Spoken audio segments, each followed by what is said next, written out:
303-761-6400.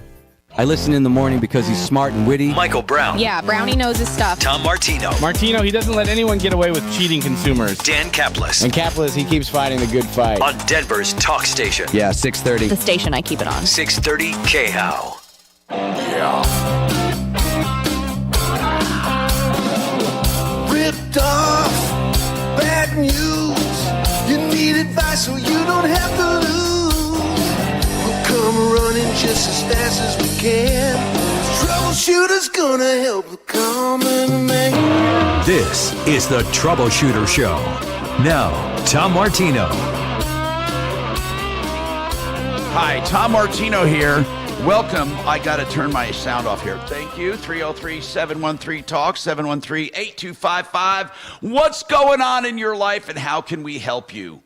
Well, we are here to help you solve your problems. We like to get involved before things are really crucial and crazy. So if you think someone's lying to you or cheating you or ripping you off, please let us know before it's too late.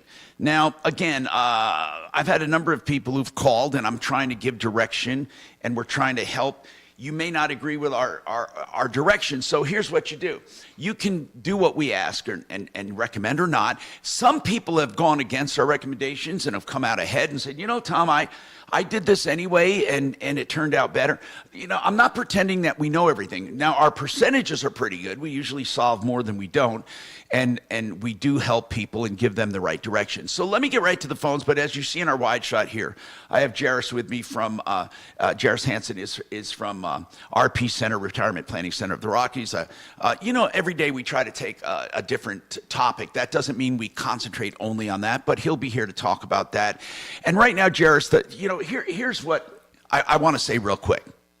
Everyone's optimistic because the market's going crazy. The market had 2 rallies last year, which made up for all of its losses. So it finished really strong, really, really strong. And now this year it's really, really strong. They say if the Fed cuts rates, if the Fed cuts rates, we could see a 6,000 level, which would be unheard of. But it can't. And again, I'm not pessimistic on purpose. I don't want to just make people upset, but it can't sustain. What do you think?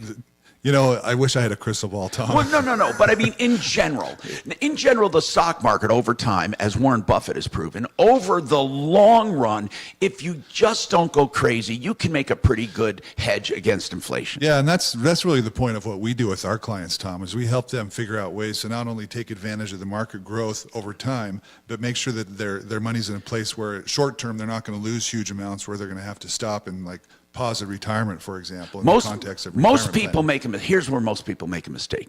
They try to day trade or short trade or play the market. Mm-hmm. Now, some people could do that. Some people can, but it is so difficult. Well, and it's really easy to get whipsawed when you do that kind of thing, too. You know, they say, well, I'm going to invest in this or in that or in this. Mm-hmm. They find 1 or 2 stocks, then they go to something else.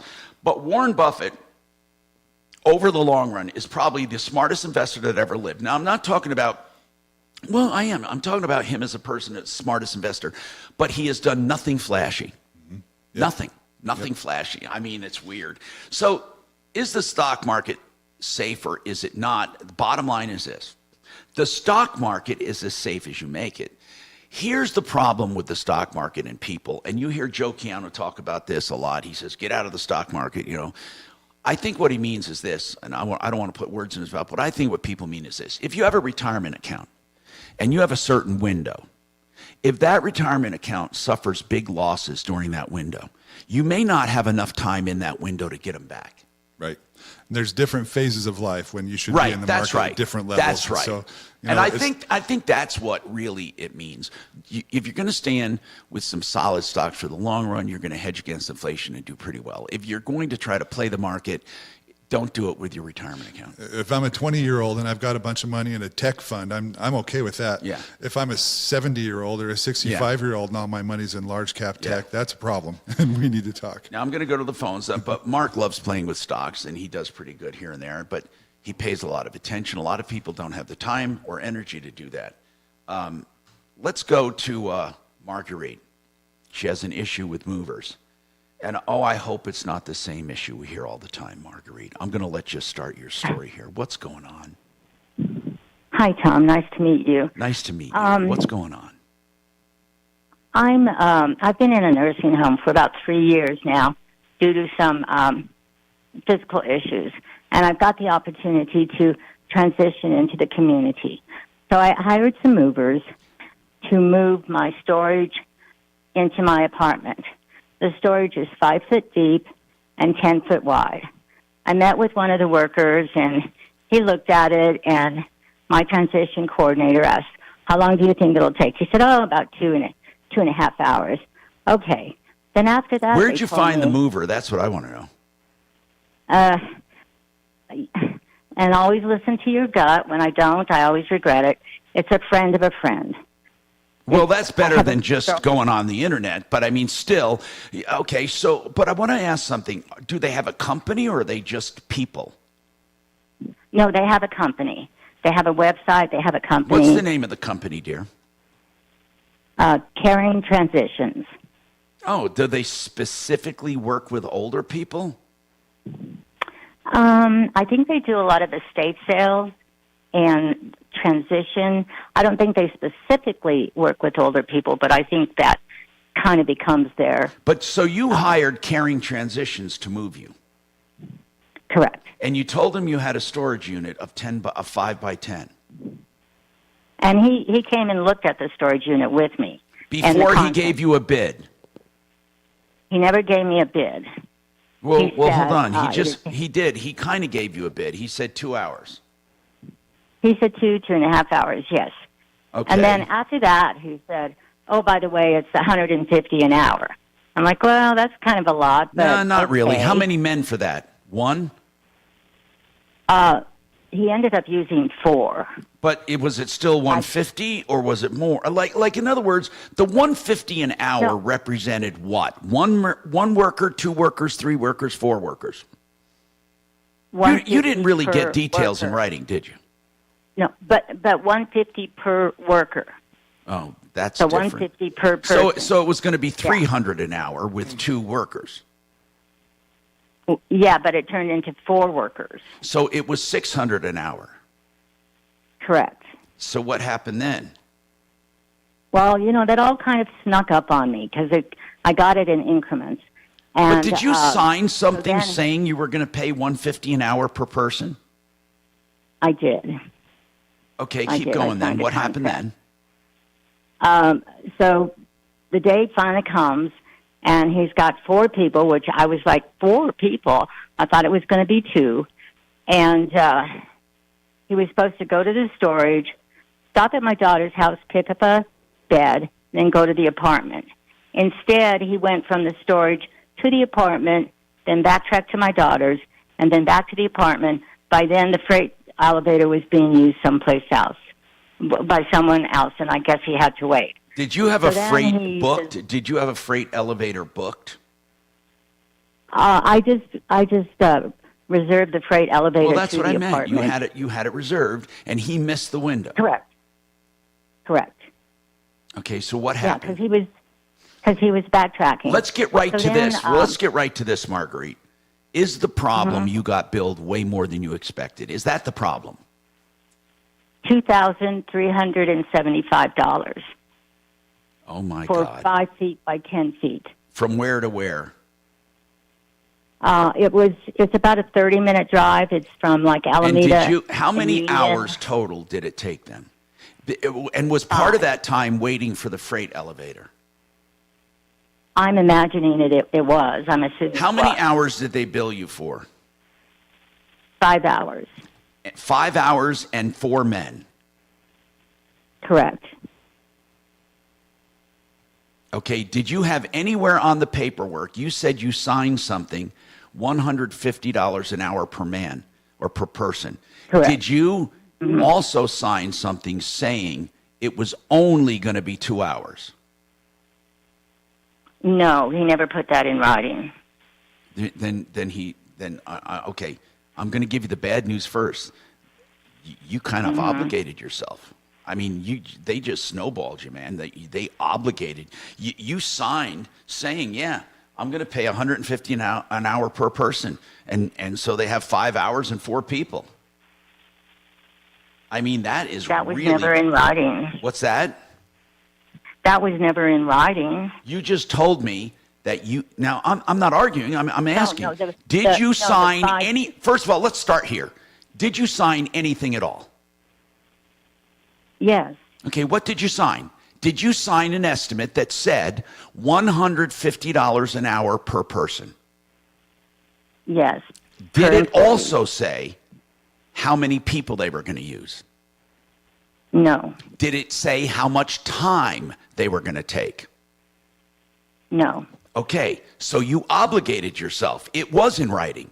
If they had 10 people for 10 hours, you would have theoretically had to pay that. Theoretically. I mean, there's something called unconscionable, but you would have had to pay it.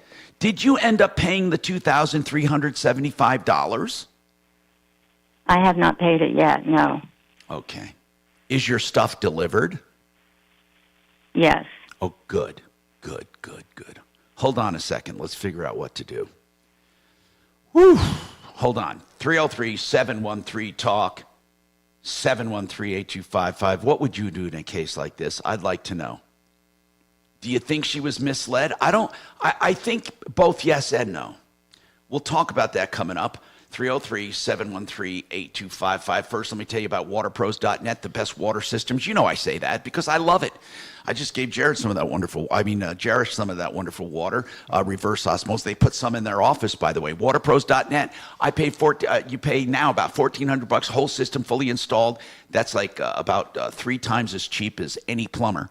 And they are plumbers, by the way. Waterpros.net, 303-862-5554.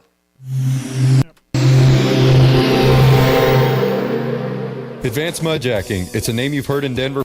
Can you do those too? I'm Levi. My dad, Brian, has been lifting sinking concrete my whole life. Call us. Advanced Mudjacking. 303-424. You bet. 41. Here you go. It's free. Advanced Mudjacking, the concrete lifting specialists. Let's talk to Mark Szymanski, and he is the owner. I've known him for many, many years. GenesisTotalExteriors.com. I first met him when I called him for an estimate on my home. We got to be friends. He was a sponsor. And Mark, what I like to do is talk about how you get new technology involved. You do roofing, and you do gutters, and you do fascia, soffits, siding, stucco, decks, railings, all of that. Everything on the outside of the house. But you're really excited about this new roof, which is great for the environment, but also cost effective. What is it? Well, Tom, it's a new roof that the granules on the roof are made by 3M, or on the shingle. The granules on the shingles are being made by 3M, and 3M has developed a granule that actually eats smog, actually eats pollution out of the air, turns it into nitrogen. When it rains, it comes and it washes nitrogen on your grass and help your grass grow. I find this amazing, and one of the things, I find it hopeful that we can come up with technologies to help our environment over the years, because what this really does is it interacts with the air around the shingles, and as the air blows and moves over the shingles, it converts it to cleaner air, which means if air infiltrates into your home, it's harmless. It's amazing. Right. And you're saying the cost is right there with regular roofing. Yeah, that's the greatest part is they came up with this technology, and our shingle prices right at where it's been lately. So I mean, it's just a great thing. I can't believe it. Who would ever thought of something like this? I think it's so cool. I know it. So GenesisTotalExteriors.com. Do your house, yourself, your air, and the environment a favor and get a great roof at the same time. 303-679-8509. Hey, let's talk about solar systems now. Red Rocks Roof and Solar, they are doing a great job. Here's what I love about them. Brooke, the owner, and her team are specialists in the sales, the installation, the service. Yes, they do it all. And here's what I love. All American products, which means you get more than a 30% tax credit. You get a 40% tax credit. That's right, you do. Now, if you're doing a commercial system, they can show you how to get it paid 100%. You got to find out more. RedRocksRS.com. Good people, RedRocksRS.com, 303-704-2449. Thank you. Okay, it's about time you fix that, Shannon. Fix what? You heard me. Fix what? Just everything. The thing? Your brain. Working with you guys is not helping that get better.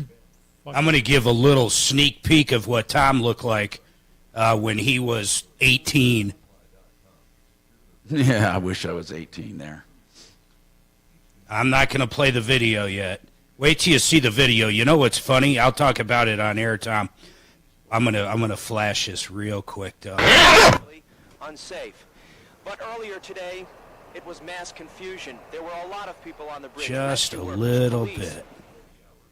The similarities are uncanny between the two stories. The Skyway, Sunshine Skyway Bridge. Oh, and this one. And this one. It is so uncanny. Yeah. It's weird, man. Except like I was just telling Mark, Tom, unlike Biden yesterday, you're not going to claim that you'd been over the bridge via train many times. Did you hear that yesterday? Oh, my God. He's a moron. I'm on a train all the time, back and forth from Maryland to Dixieland. God, even the photos in the video look similar.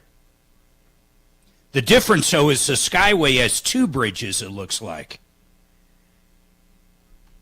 What is that other video? Is that some kind of murder investigation you're doing? No, both videos are of the Sunshine Skyway. Oh, that's weird. It's titled really strange. Yeah. Is that the same one that Schwarzenegger blew up in True Lies? There I am. Look, come here, look at this, Jairus, right there. Yeah, I'm trying to figure out how I can. Hold on. Hear from him in just a minute. Right after that report. There's the picture. Yep. Wait till you hear him talk. He sounds like, hey, this is Tom Martino. Well, they all used to do that in the 40s. Look, I'm wearing my jumpsuit. I just got out of my helicopter. What? How come you're wearing a jumpsuit? It's not a jumpsuit. It was a top like that. It came down to my mid-thigh. It was just a jacket. Oh, that looks like a jumpsuit. Okay, I get it. But it wasn't. I can't figure out if you look more like Geraldo or more like Jim Croce. I'm going to ask the audience after I play the video later. Croce for sure. Certainly not Barry Gibb. Look at that stash. It's almost pornish. Oh, yeah. Right after that report, he went down and hit a bar at Key West wearing assless chaps. That is some photo. Oh, God. When people hear this video. More you. 630 KHOW, an iHeartRadio station.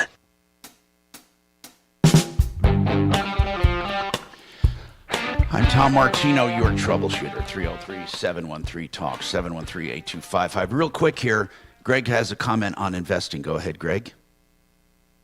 Hey, Tom. So retirement investing in the stock market, the thing that frustrates me is when people say, oh, you're 50, you're 55, you're 60, move all of your investments to something, with less risk. The longest time between record highs in the stock market is 7 years, approximately.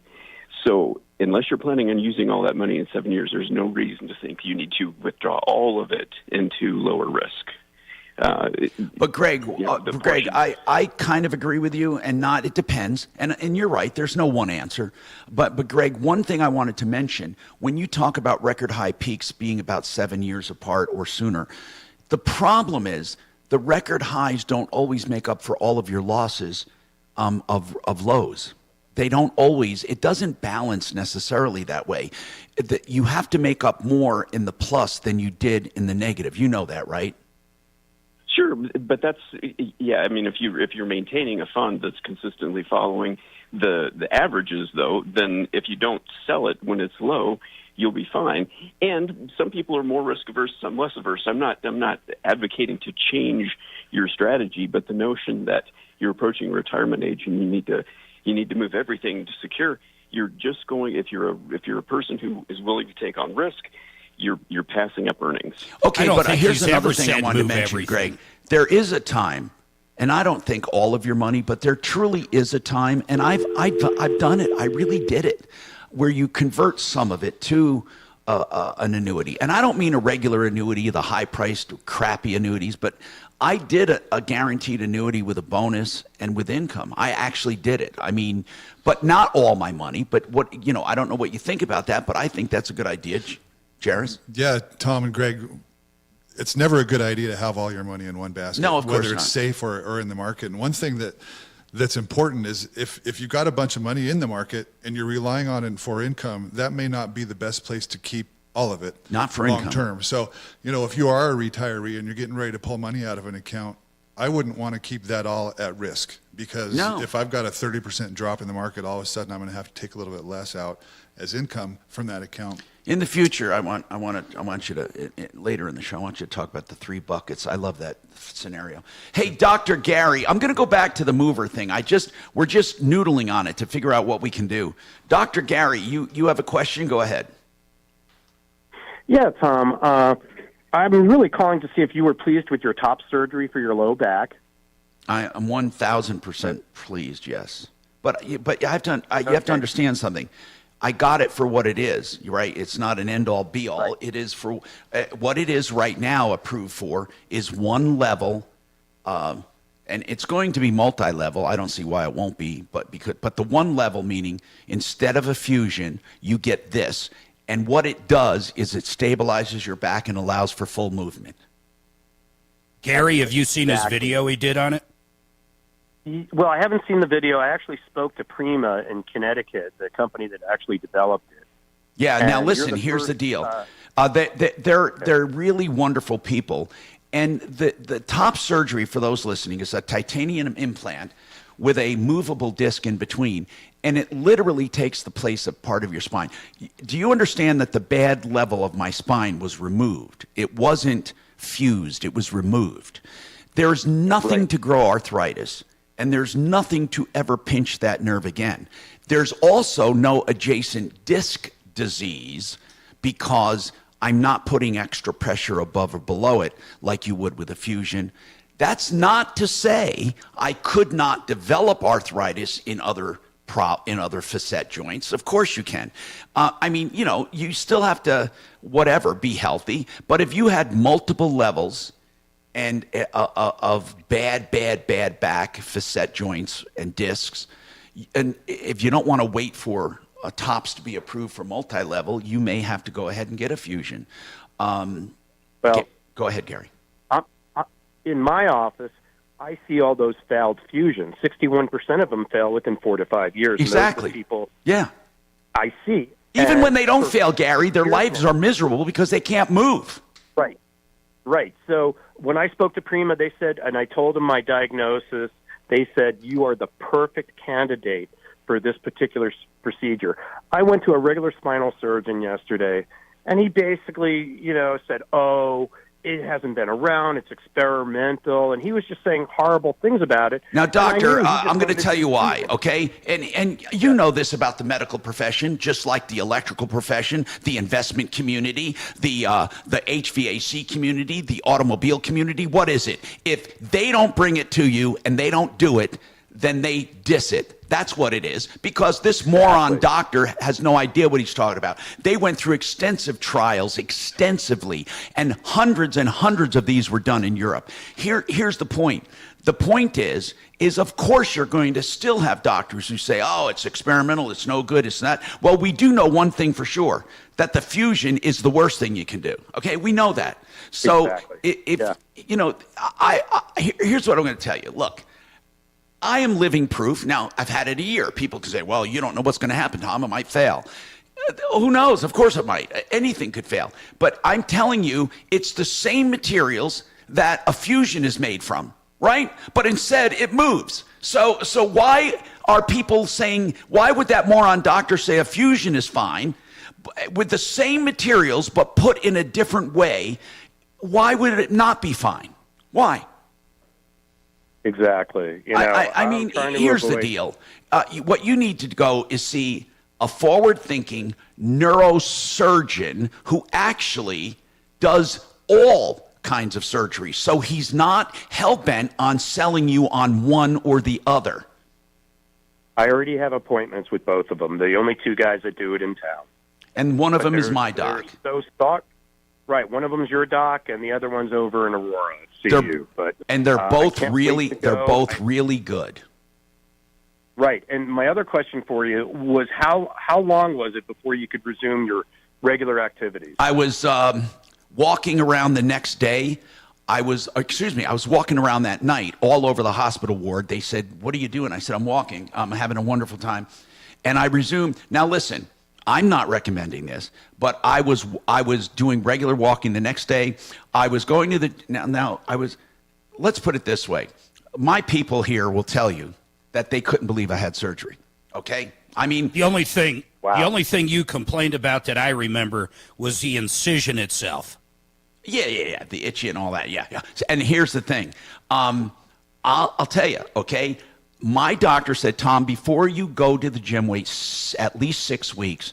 And then when you do go, don't put weight right on that. You know, let those screws really, really adhere to your spine because it's holding it up and bottom. But I'm going to tell you something, okay? I was crazy. And I had I felt zero restriction. If you're wondering, are you going to be laid up like with a hip surgery? No, absolutely not. That doesn't mean you should do what I did, but you will not feel laid up. You know, what he told me yesterday was no lifting, bending, or twisting for 3 months. Well, okay, And that's true. I mean, I know what they're saying. And when they say that, what they don't want you to do is like lift. They don't want you to do stupid lifting and stupid twisting and all of that. I understand that. Yeah. Right. And my recovery will probably be cut in half because I have a hyperbaric chamber in my office. So that really. And you probably are you fit anyway? I used to be, but because of my disability, I'm not as fit as I used to. Yeah, and that's the same I was. Although I still was I think below 20% body fat. I think that I had to be held back. Let's put it that way. I had to forcibly be held back because I had zero pain and zero discomfort and zero impingement. So the best to you, stay in touch with me every step of the way. And either doctor you choose is going to be a good one. You're going to love it because both doctors who do it do a fine job. 303-713-TALK, 713-8255. You know, it's really funny, though. I know you've all heard this, right? If they haven't done it or if they don't tell you about it, it's bad. And that's not just with the medical profession. That's with all professions. I mean, I have, through my entire life, have heard people tell me about how bad something is because they were not familiar with it. Now, at the same time, that doesn't mean you go to everything that's brand new either. There's a balance there. Now, Marguerite, here's what I'm saying. You have movers that charge you way more than you thought they would, but they were right up front with you with the written contract, but they told you it should only be a couple hours and a couple men. It turned out to be way more hours. And I have witness to that, too. You have what? A witness to that. All movers do this. This happened to us when we helped Miles move. It just happens. It's like part of the industry. Here's what I'm going to get at, okay, Margaret? It doesn't matter if you have a witness. You're not going to go to court over it because you're going to lose if you go to court. So really, all that matters is what's in the written contract. And movers are extremely good at cheating people, okay? I'm just going to tell you, in my opinion, it's cheating because they bait and switch you. But here's the deal. What can they do to you if you don't pay? Let me ask you that. What can they do to you? I guess maybe take me to small claims court. Yeah, they could and get a judgment. But what I'm asking is, what do they get if they get a judgment against you? What do you have? No, I have nothing. Right. What is your income? What is your income? I'm in a wheelchair. Marguerite, what is your income? I get Social Security every month. They can't garnish Social Security. They have nothing. You're called judgment proof. There's nothing they can get from you. Do I suggest you not pay them? No. I suggest you pay them for 2 hours and 2 men, which would have been $600. Right. Or maybe And- 1,000 and or I whatever. actually Now, you offered do him- know you're going to owe something. What were you expecting to pay? I was expecting to pay about $700. Okay, then I would put down, I would pay them saying, look, you know, you estimated way less than this. It was, I had an 5 by 10 storage locker, and I cannot pay you anymore. And this is what I was expecting to pay, and I've had witnesses. This is not legal advice. This is, if you were my mom, I'd tell you this, or my sister. But here's the deal. Once you do that, they can do something. They're going to huff and puff, but they can't blow your house down. They have nothing. You have nothing they can get. Nothing. Nothing. You may not like it, but there's nothing they can do to you, even if they get a judgment. I'm Tom Martino. More coming up.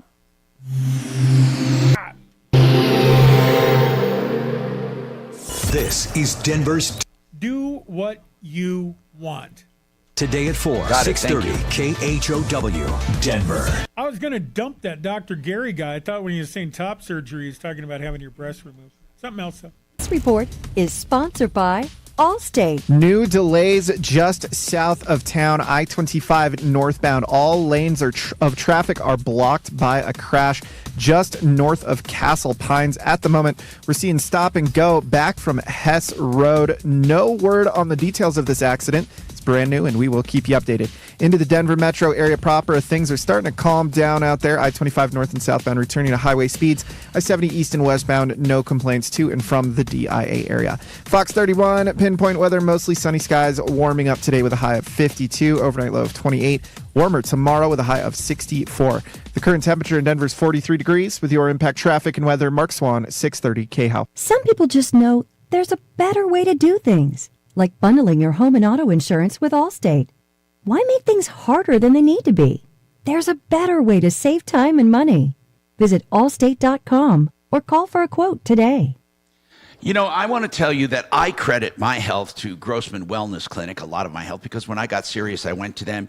There's one low monthly fee that you get all your drugs and all your supplements and your consultations and your blood work. Listen, you can find out more about the program. Here's the message, $249.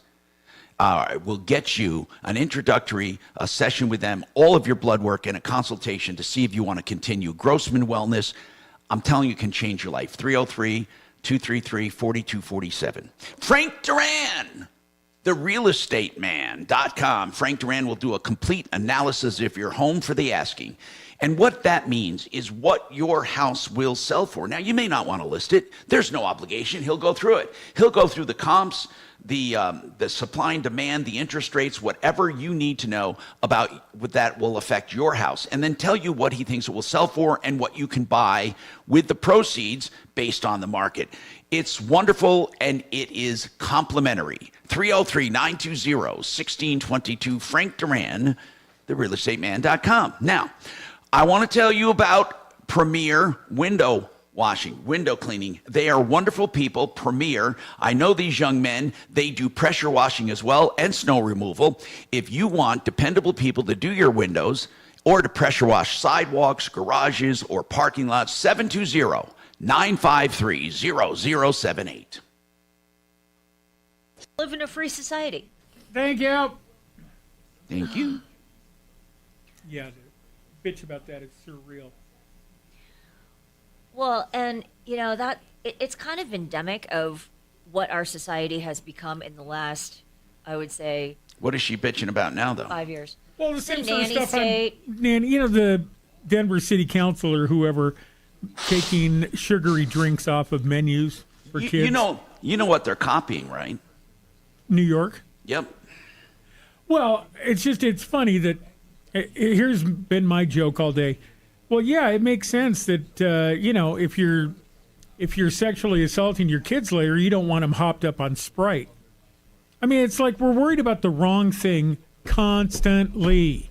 Right. You can't be a nanny state and then kind of be indifferent about sexual assault on children.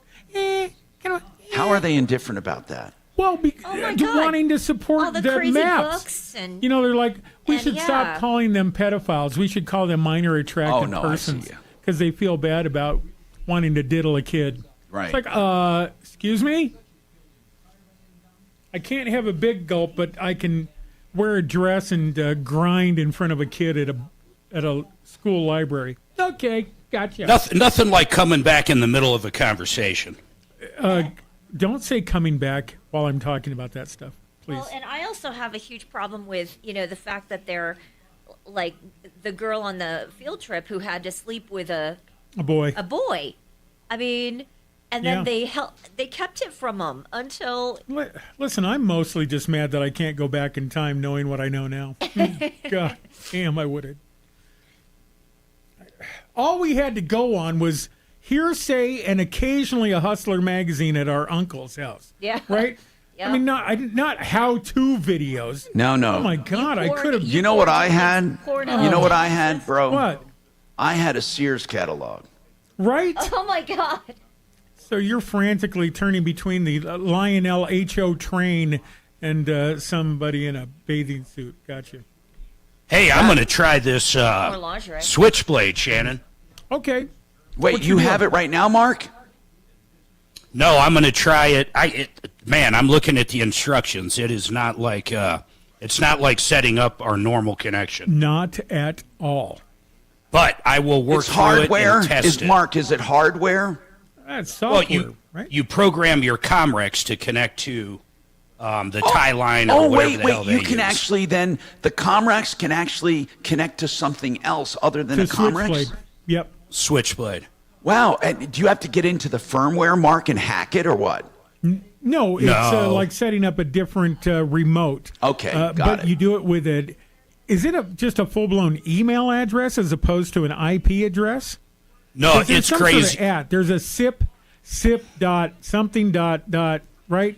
Yeah, and then you got to use, yes, but it's even crazier than that because you got to go in and change all kinds of stuff. Gotcha. Like So what frames you do- per packet. And now, okay, 30 seconds till we're back. Everybody remember this, that here locally, the switchblade that we have does go through a cloud server.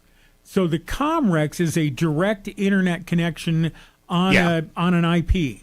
The SIP stuff that we use Slower. for Switchblade, slower, more jitter, breaks up. I mean, it's about a 10 to 20% drop off in quality, but it gives you an Hell of a option if all backup. the accesses are occupied. Okay, coming back. Denver's talk station. Online at khout.com. Hi, Tom Martino here, 303-713-TALK, 713-8255. It's Nina's turn. She wants to talk about a repair issue, I believe, with Hyundai. What's going on, Nina? Oh, well, good morning. Hi.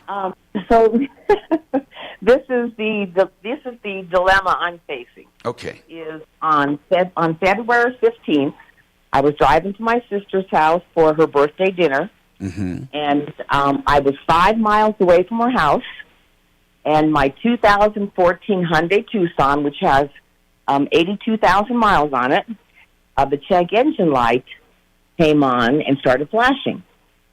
So I made it to my sister's house, and I just left it there for the evening, and I called Foundation Hyundai on Friday, February 16th, and I told them I was going to have my car towed there.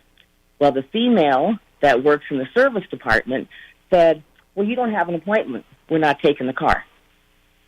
And I said, well, you have to take it because it's being towed.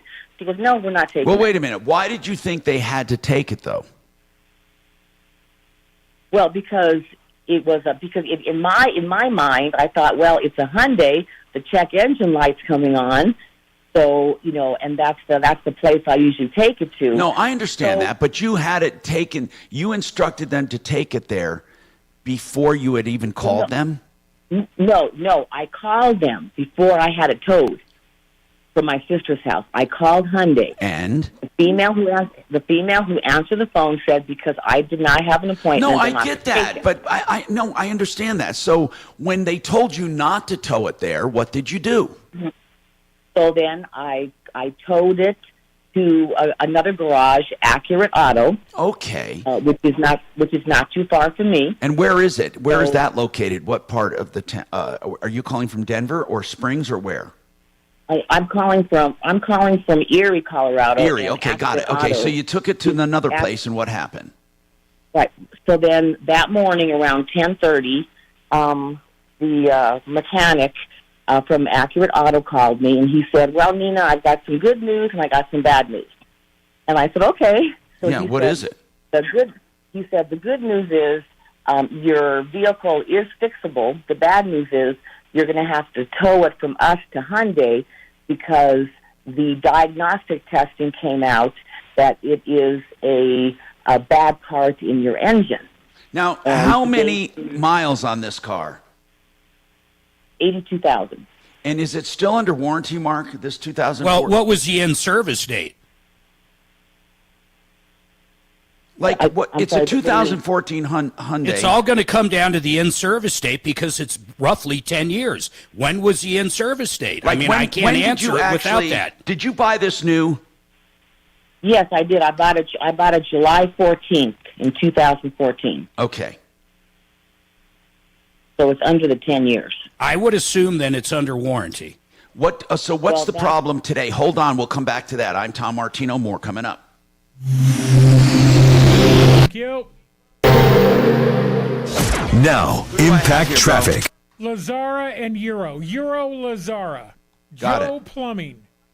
New delays just south of town, I-25 northbound. All lanes of traffic are blocked by a crash just north of Castle Pines. At the moment, we're seeing stop and go back from Hess Road. No word on the details of this accident. It's brand new, and we will keep you updated. Into the Denver metro area proper, things are starting to calm down out there. I-25 north and southbound returning to highway speeds. I-70 east and westbound, no complaints to and from the DIA area. Fox 31, pinpoint weather, mostly sunny skies, warming up today with a high of 52, overnight low of 28. Warmer tomorrow with a high of 64. The current temperature in Denver is 43 degrees. With your impact traffic and weather, Mark Swan, 630 KHOW. Why are people saying Hugh yeah to Jackson Hewitt? When you switch to Jackson Hewitt, they will beat what you paid last year on tax prep, even if you filed online. Proof of prior year payment required when filing. New clients only at participating locations through April 7th. Terms at jacksonhewitt.com. Joseph A. Lazara is a criminal defense attorney. If you're ever in trouble, if you're charged with something, guilty, innocent, stupid, or whatever it is, doesn't matter, even if you want to plead guilty, you need a criminal defense attorney. You really do, especially with DUIs and things like that, especially because it can ruin your life. So here's what you do. Call Joe Lazara and discuss it with him free of charge. Then, if he takes the case, it'll be on a flat rate basis. You'll know what to pay. That's the entire bill straight. 303-429-6200. Lazzara, Joe Lazara. You can find him at referralist.com or lazaralegal.com, 303-429-6200. Euro Plumbing. You know what I mean when I say Euro Plumbing? I mean deals.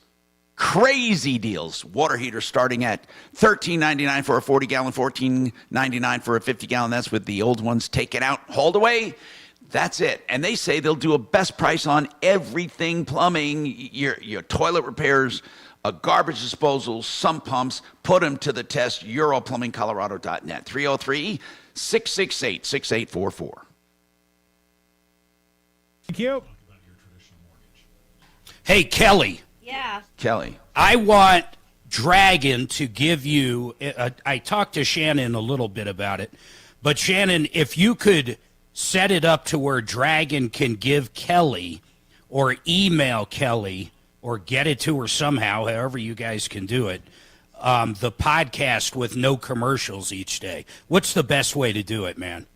Put it in a Dropbox for you to open. That's perfect. Because did we need Kelly to do anything with it? Yeah, she's going to upload it to the new site. Oh, so it's something she's doing from here. It's not something you need there. No, I need her to do it. I'm sure as hell not going to do it every day. Not going to happen. No, understood. Okay, I didn't know what the final destination was. I'll show you. If you go to No, I'll show you. turn2radio.com. No, I'm good. Turn2radio. Did you load my stuff today? Not yet. Click watch and listen. No, I can't. I'm not going to click on a link. Could be spam. Not going to do it. Shut up. Click on watch and listen. The YouTube Live is going to be, well, it should be right there right now. I have no idea why it's not.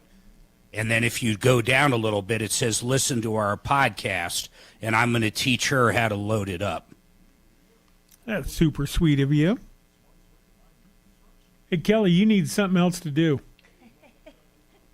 How long would that take you, Kelly? I could do it in, if I can do it in 30 seconds, you can probably do it in 90? 15. If it's just uploading to a website and I have the Dropbox file, it probably would not take that long. It's going to take you nothing. Yeah. Does it need to be dolled up at all if it's just no commercials? Just no commercials. I want it cut to the bone. Now, who's going to cut out the commercials? Me. Dragon and Shannon? Yep. Yeah, Dragon and Shannon as they're going. And we'll get now. Okay, now once again, here's the other thing: the audio that we're recording as we go does not have PPM in it. Did you want the audio that would have encoding? No, we doesn't don't give need a that. shit about encoding. Okay. It's Shannon, gonna be if very- people Yeah. listen over the internet with the coding, will it trick their? If somebody's wearing a PPM, yeah. Then it wouldn't hurt. Supposedly- I mean, but I hey, don't know. but my argument to the West Wing has always been: don't we already know enough about somebody who's listening online? Hell yeah, you do. I mean, not to scare YouTube people and whoever's listening online right now, but don't we get email addresses and all that crap anyway? Some vague hint In your at face. demographics. In your face. So, Kelly, we're going to do it today. Got it? She's on the phone, so she's dead to us. Got it.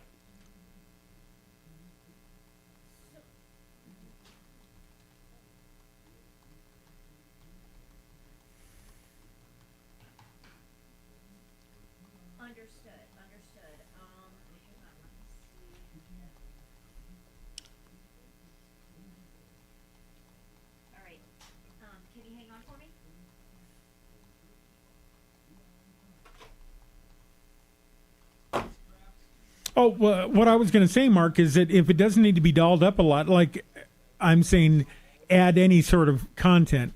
Yeah. Today, Tom, it was car day, and we talked to so-and-so. If nothing needs to be typed, maybe No, Dragon... she will. Oh, She will okay. be typing Okay. something in. Well, maybe she could send me or Dragon, probably mostly Dragon, that printed thing, and we could upload it. Oh, here we go. Station 630 KHOW.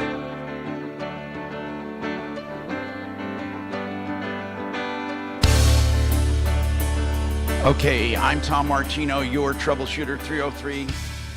303-713-TALK. 713-8255. Well, Nina, it looks like your Hyundai will probably be in that 10-year warranty. So where does it stand right now? What is the problem? Why are Okay, you complaining? Well, so then when Accurate Auto called me, I had it towed from Accurate Auto because they had told me they had called. No, the corporate I don't care office. about that. Where did it go? From Accurate to where? I don't need to know the reason. Where did it go?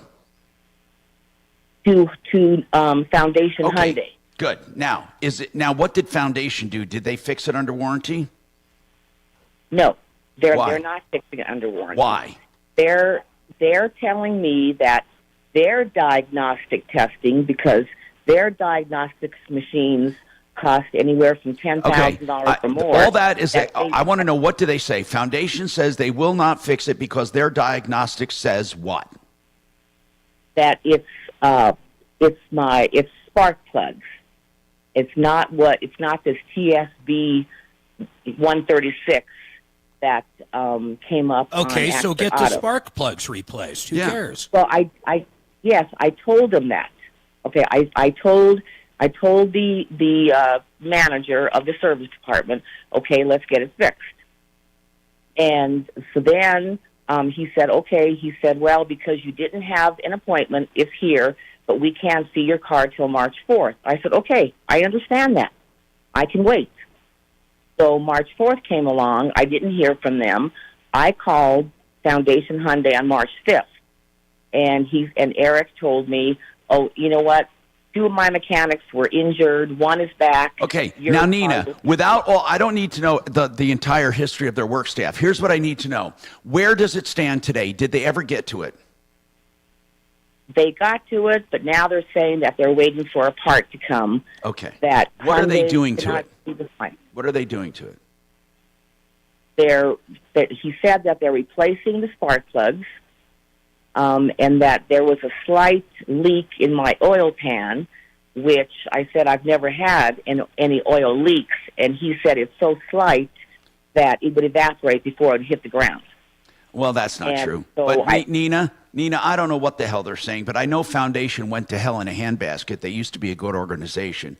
They suck. I don't know how that happens. They go from hero to zero in such a short time. It just absolutely amazed me. So here's all I need to know. When do they say your car will be done? I received an email from the corporate office. When do they say it's going to be done? When do they say it's going to be done? They said in the email it might be done this weekend. Okay. Now, are they fixing it under warranty? No. Because it's not a warranty issue, because it's normal wear and tear. Well, that's what they're saying. Okay. So, if you get your car back and it runs fine, everything's going to be good.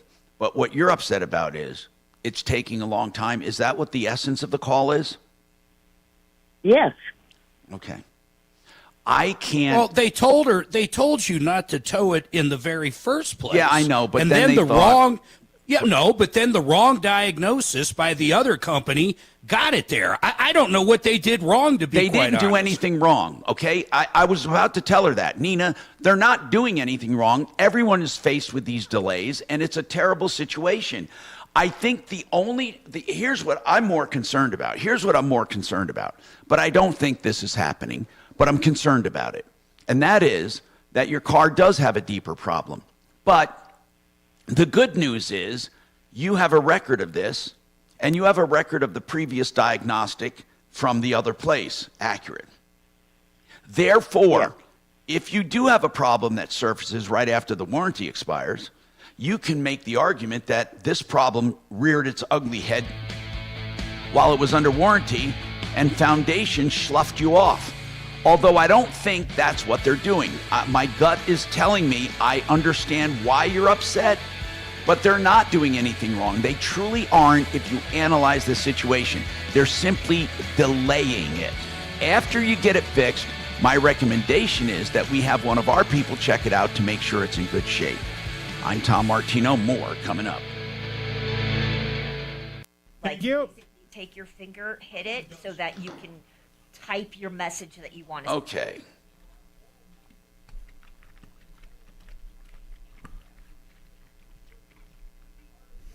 Hey, I never told you guys, so I did talk to did I tell you yesterday a little bit, but Mark wasn't here. The fellow who was getting scammed by the chick at Buckley Air Force Base. Mark, you kept texting and implying that he was a scam. Yeah, like it was a fake call. That's right. Nope, I talked to him off the air, and he was. All I asked for the only way I'm going to believe that it wasn't fake is any kind of proof that he paid $11,000 to somebody. Anything, credit card, bank account, anything. He said he could send me all of the Cash App receipts. I said I didn't care about that. I'd love to see him. Well, because he started to tell me the Cash App tag that he was sending it to, and I'm like, that's not her. That's somebody like us. They get our Cash App tag, and we get sent the money, and then we have to redirect it to them. It's part of the money laundering that occurs with West Africa because they can't use Cash App over there. They do have Western Union, but they don't have Cash App. So he sent me a picture of the chick, and I did what you said. I sent him an image search result that had all the pictures he had been getting from her, and he was devastated. Who was it? Some chick. I don't know, some chick on Instagram, but it's not her. It's still not her. It's a guy. It's a 22-year-old guy in an apartment full of relatives in Ghana. That's what it is. I've seen them. I've talked to them. That's all it is. 20 dudes sitting on a bed on their phone, scamming Americans out of their money.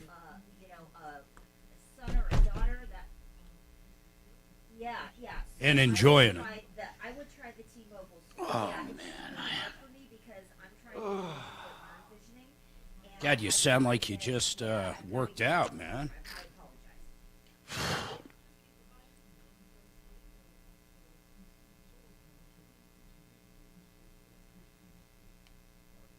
Are we frozen on YouTube?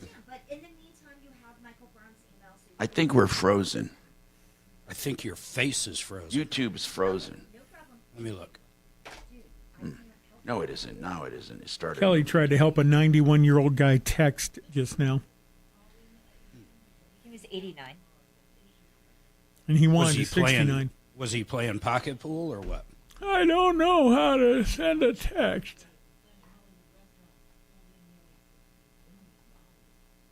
Okay. No, he was trying to.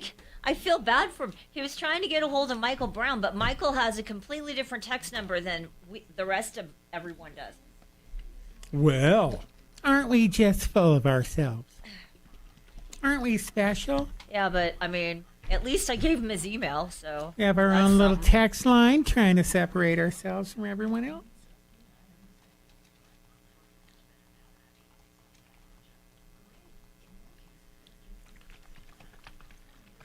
We have to vacation in Arizona because we can't go to New Orleans anymore, can't we? Nope.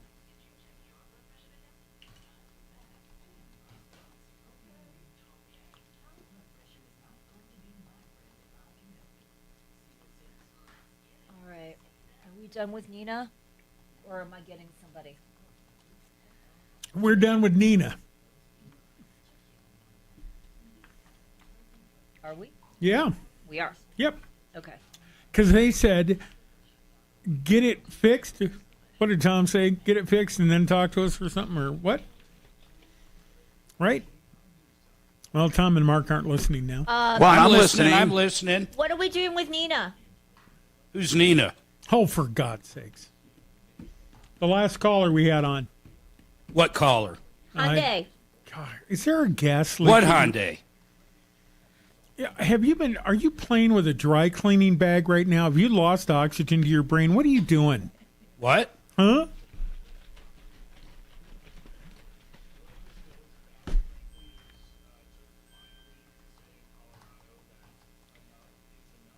What did you guys tell her?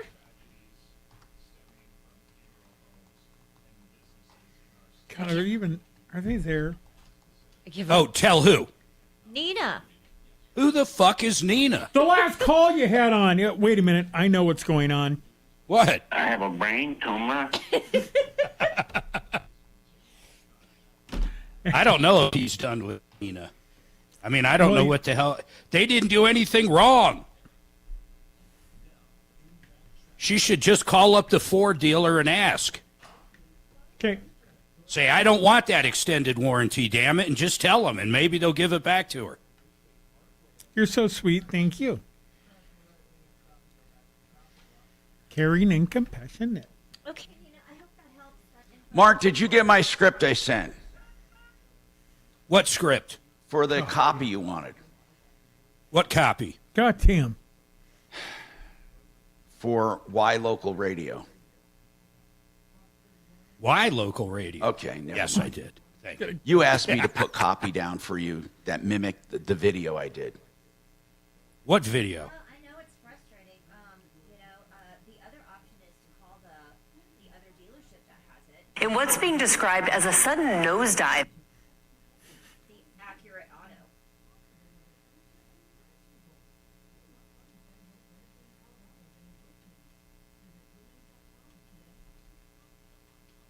Okay, is there a different Hyundai? I gotta ask this again.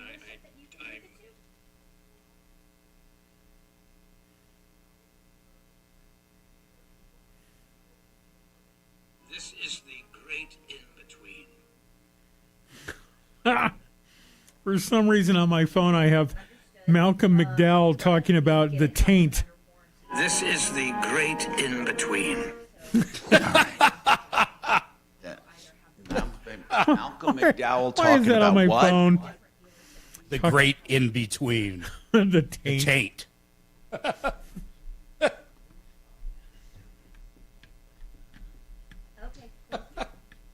Where did that come from? I don't know. I heard it in a spot one day, and I lifted it off and put it on my phone for a ringtone.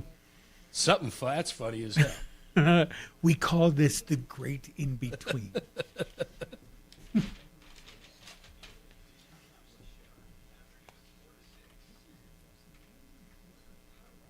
I had to literally take it off and grind it down to make a long story short. All right.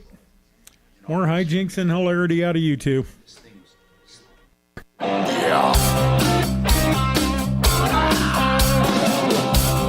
off, bad news. You need advice so you don't have to lose. We'll come running just as fast as we can. Troubleshooter's gonna help the common man. This is the Troubleshooter Show. Now, Tom Martino. Hi, Tom Martino here. Welcome to the show. 303-713-TALK, 303-713-8255. So we have open lines for the first time this morning, so that's good news. Well, it's not really good news. You can get your calls in. I mean, it would be good news if no one had a problem. No problem. Hey, I want to bring something up. Yes. Listen, man, I watched all this coverage on this bridge in Maryland, and it's absolutely horrible. I cannot believe it happened. I understand that it lost power and this cargo ship couldn't stop, and the video of that bridge coming down, and they're finding cars. They found a car about an hour ago, or a truck, and the people that died. Now, I hate to say this, but what it reminded me of is a video I saw of you way back in the day. You look like you're 20-something. Early on some local channel. 1980, I covered the Sunshine Skyway bridge collapse. I was the first one on the scene, bar none. And I got there, and I picked up my photographer on the way because we were 18 minutes away. I pulled up on the bridge before they had even cordoned it off, and I drove up there and saw that one car up there, looked over the edge. And Mark, that is indelibly, it's in my mind. I can never erase it. I looked down, and horizontally under the water, in other words, just under the water, I could see bobbing up a bus. And oh my God, an entire bus? Yeah. And inside the bus were people bobbing. Oh my God. It is so similar. It's crazy. It looked like the bridge you were at. I was watching the video, and for folks out there, couple things. You got to see how similar this is to this recent one. Plus, you're going to see Tom way back in the day. To me, he looks completely different. And if you go to our YouTube channel and just type in Troubleshooter Network, on the next break, I'm going to actually play that video so you can see it. But you got to go to YouTube, type in Troubleshooter Network, and hit the live button. But, Tom, I mean, it's crazy. I think way more people died on that one you covered. If I recall, it's like 30 or 40. 32 people, I believe it was. Mark, it was horrifying. It's crazy. It was horrifying. But did they pull anybody out? Did you see anybody literally get rescued and live? Oh, yeah. Mm-hmm. I interviewed, the one guy, that car you see, that guy ran back. You know, he got out of his car. I tell the story a lot. He ran back towards safety, down the bridge. And as he got halfway to safety, he realized he did not lock his car. And he ran back to lock his car. That's how much shock he was in. I interviewed him. Then I interviewed a guy who had a pickup truck that went off the end and bounced onto the tanker, and he fell out of his truck. And before it hit the tanker? No, it hit the tanker, and he fell out, was ejected from the truck, and lived, and in fact was not seriously injured. I interviewed him. That's crazy. Yep. And that guy was... What was that one caused by? This one, they're saying the ship lost power. What caused that? I actually, let's see. I'm not sure I remember all of the details. I remember the tanker ran into it, I think it was a tanker. and it ran into it, and of course, and it came tumbling down. But I'm not sure what. I think the guy may have been even prosecuted. It was so long ago, and I did not bone up on the details. I should have because of this incident, but it's so similar. It's scary, man. It's crazy. Yeah, I know it, and it's scary. That's right. That's a good word for it. And it is the thing that it is so similar. Now, that bridge did not, as I remember, I think there were alternative ways over that, alternate ways, highways or something. In the video, it looks like there's two bridges that are independent of each other, side by side, and the first one from the direction the ship was coming is the one that collapsed. You're talking about on the Sunshine Skyway. On the Sunshine Skyway. Right. So I think maybe one direction was one bridge and then the other way, or one was old, one was new. I don't know. Yeah, but here's the thing. On the Baltimore one, here's what I want to know. Are they saying there's no other way back and forth? What are they saying? I mean, do people have to drive miles and miles and miles and miles, or what? It's really bad. I think they're going to just have, of course, they got to start rebuilding this thing, but I think they said something like 35,000 people a day. It's really nuts. I don't know what they're going to do. And it's one of the largest shipping areas in the country for containers. I mean, this is going to affect all kinds of businesses, all kinds of jobs. This thing is going to, it's just not good. I mean, the death, of course, is the worst part, but going down the road, this is really a bad deal, man. Yeah, I mean, it's unbelievable. And it's going to mess up commerce. Yeah, it's going to have a lot of effects. So in any case, let's talk to Robert. He was working with Chopper on a problem. Robert, go ahead. What's going on? I still haven't got my car back yet.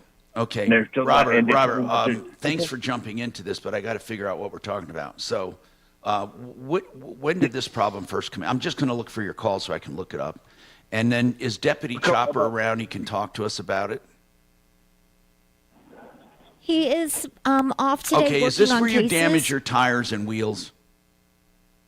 And also damaged the door, and it made me make 2 claims, yes. Okay, because you had a, and then we wanted to know if that was normal, and they said yes, if they were 2 different incidents, even if they're a week apart or a day apart, or even in the same day but hours apart, they can charge you 2 different deductibles, and your insurance temper made you file that. So then you said, now I didn't know you had a secondary problem here, so you had a problem with the shop. What shop is it? At the shop, it's the body shop. My car's been done for a week and a day now. Oh, I know what it is. The claim, they're not paying it, you said. Yes, and my car's ready, and I need to get rid of this rental car. Can't afford it. It's $300 a week. I'm over $3,000 plus. Well, you can always pay the body. You could always pay the shop and go after the insurance company to stop the rental car billing. Well, I need my car. I can't afford that. I don't have that kind of money. Did you hear what Mark just said? How much? Hold on. How much is the bill? $400. $400 with my deductible. No, the entire bill. $3,400. $3,400 with my deductible. $3,400. Okay, and you don't have it to pay. The $1,000 deductible. That's what I was supposed to pay is $500 deductible. No, I get it. They're not releasing my car because insurance hasn't paid the supplement payment. Okay, so I get it. The entire claim. If you were to go in and you didn't have insurance right now, the whole claim to get your car would be $3,400. Is that right? Yeah, that maybe taxes. So okay. Plus storage days now. Days for storage because it's been over a week and nobody's picking it up. Nobody's calling them back. Did we have Chopper call Temper Insurance? Did anyone call Temper Insurance for you? What are they telling you? Why are they saying they're not paying? No. Yeah. Have you been able to talk to Temper Insurance? Because it's under review for payment. After they went ahead and told the body shop to do the work, now it's under review? Huh? What are you talking about? Well, my head's spinning. Do you have an agent, a local agent? We went through this before. Do you have a local agent? He's a whatchamacallit, but he has nothing to do with it. He says he can't do anything. Okay, Robert. My insurance agent told me I need to call Kemper. Respectfully, he's full of crap. Your agent is full of crap. He sold you the policy. He should be able to talk to them. Who is your agent? Alex. Who is your agent? Name is Alex. His phone number. You want his phone number? What's the name of? Yeah, get me. I'm going to call. I'll call Alex on break. What Kelly, is the get me name? Alex's phone number. What is the name of his agency? I don't know the name of the agency. I've been using it for 7 years. I just pay him my insurance every 6 months. Yeah. Well, you shouldn't use him anymore. 720. No, hold on. Do it off Give the it air. to Kelly. Do it off the air. You know what? He Talk to shouldn't use Alex. him anymore. Deputy Chopper, you have a comment. Go ahead, Chopper. What's going on, man? I contacted both the auto body shop, and I've tried to get through Kempler. You get the typical ignore. The body shop won't release it till they're paid, and they say they're waiting on Kempler. We somehow have to get through the fence to get to Kempler. Did you call the agent? I never was given an agent name. I got the Kempler. Okay, all right, fine. We should call the agent because that's, he has to know something. And that's BS when he says, I can't do anything. Yeah, he collects your money, though, doesn't he? You should dump them. You should dump them and go to Compass Insurance Group, and I'm not kidding. Because people like that you do not want. 303-713-TALK, 303-713-8255. We have time for a lot of calls or text. You can text at 57739. I'm also taking messages on Nextdoor. If you have a Nextdoor account, just look for Tom Martino. You can message me. Or LinkedIn, also Tom Martino there. And, of course, my YouTube morons know you can message me there, and we'll talk about whatever you want. So why don't we do that? Now, listen, here's the deal. If you have an insurance agent, that agent should help you get through to the underwriter. That's my opinion. ProBid Energy for your solar systems. They can do a complete system with battery backup for $21,000 for most homes. That's after your tax rebates and credits. That's probidenergy.com.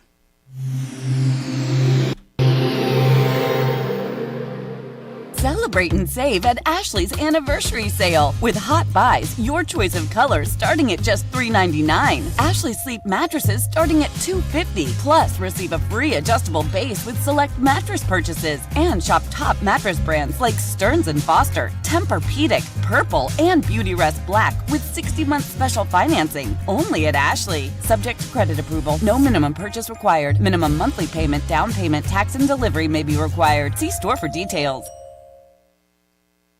Okay, if you are injured in an automobile accident, I always recommend John Fuller. Why? Because John Fuller will talk to you free of charge, without any obligation, and then if you hire him, he works on a percentage fee basis. But there's something else I want to tell you about John. Not only does he handle your case personally and give you a cell phone number that you can call or text at any time, but he also tries to help people on this show every day with preventive measures, things to help yourself. He talks a lot about MedPay insurance. And John, let's clarify MedPay insurance because people sometimes don't carry it, and if they do, they may not carry enough. Can you explain it? Yeah, you bet, Tom. Good morning. So MedPay is a mandatory coverage that was created after we got rid of the old no-fault laws that we had about 20 years ago, and it was designed to help people have a source of money to help pay for the out-of-pocket expenses that happen after every serious accident. And so, unlike what most people walking around think, the at-fault party doesn't just immediately start paying bills as they're being incurred. And so when you have copays and deductibles and that sort of out-of-pocket exposure, it can quickly be devastating for your personal finances. So MedPay is a mandatory coverage that's designed to provide you and everybody in your vehicle some instant relief from the onslaught of those bills that come out of every accident.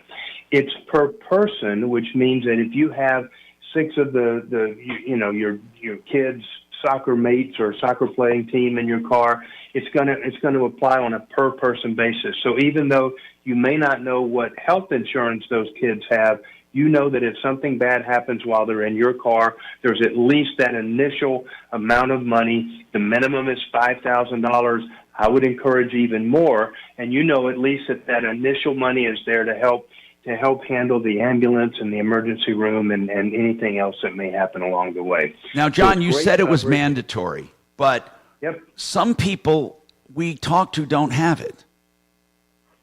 So it's a crazy thing, Tom. That's a great question. It's mandatory, but you can waive it. And there are actually people, and I would agree that there's maybe a small segment of the population that would not benefit from it.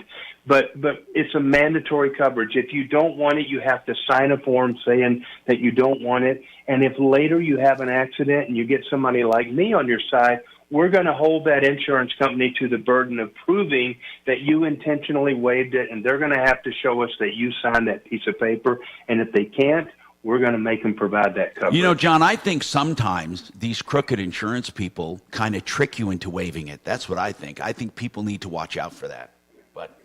Well, there's one that with the initials Fred Loya that I've never actually seen a MedPay policy, even though it's a mandatory coverage in the state of Colorado. In my opinion and in my experience, 100% of people that carry that coverage have amazingly decided to waive their medical payments coverage. So I think you're 100% right. Okay, thank you. Now, let's talk about John Fuller. Get a hold of him, myaccidentlawyer.co, 303-597-4500. 303-597-4500. Excel Roofing, their expression is, you don't pay a cent until you're content. And that's the Excel way. Another expression they have is, we're on top of it. And that means they're on top of the latest technology, too. If you go to their website, Excel, that's as excellent, E-X-C-E-L, excelroofing.com, you can get a bid on your roof, a price, no obligation. Just go there, fill out the information, put your address down. It does it automatically, and it will delineate different types of roofs, and you can choose whatever you want, but you will get Excel pricing right now, almost instantaneously.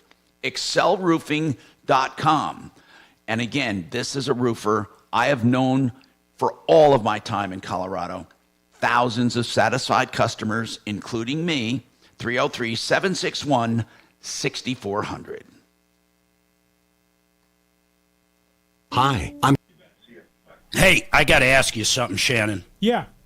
You're kind of a foodie, right? You're really into food with all those weird buffets you go to. Well, I wouldn't call that food, but okay, go ahead.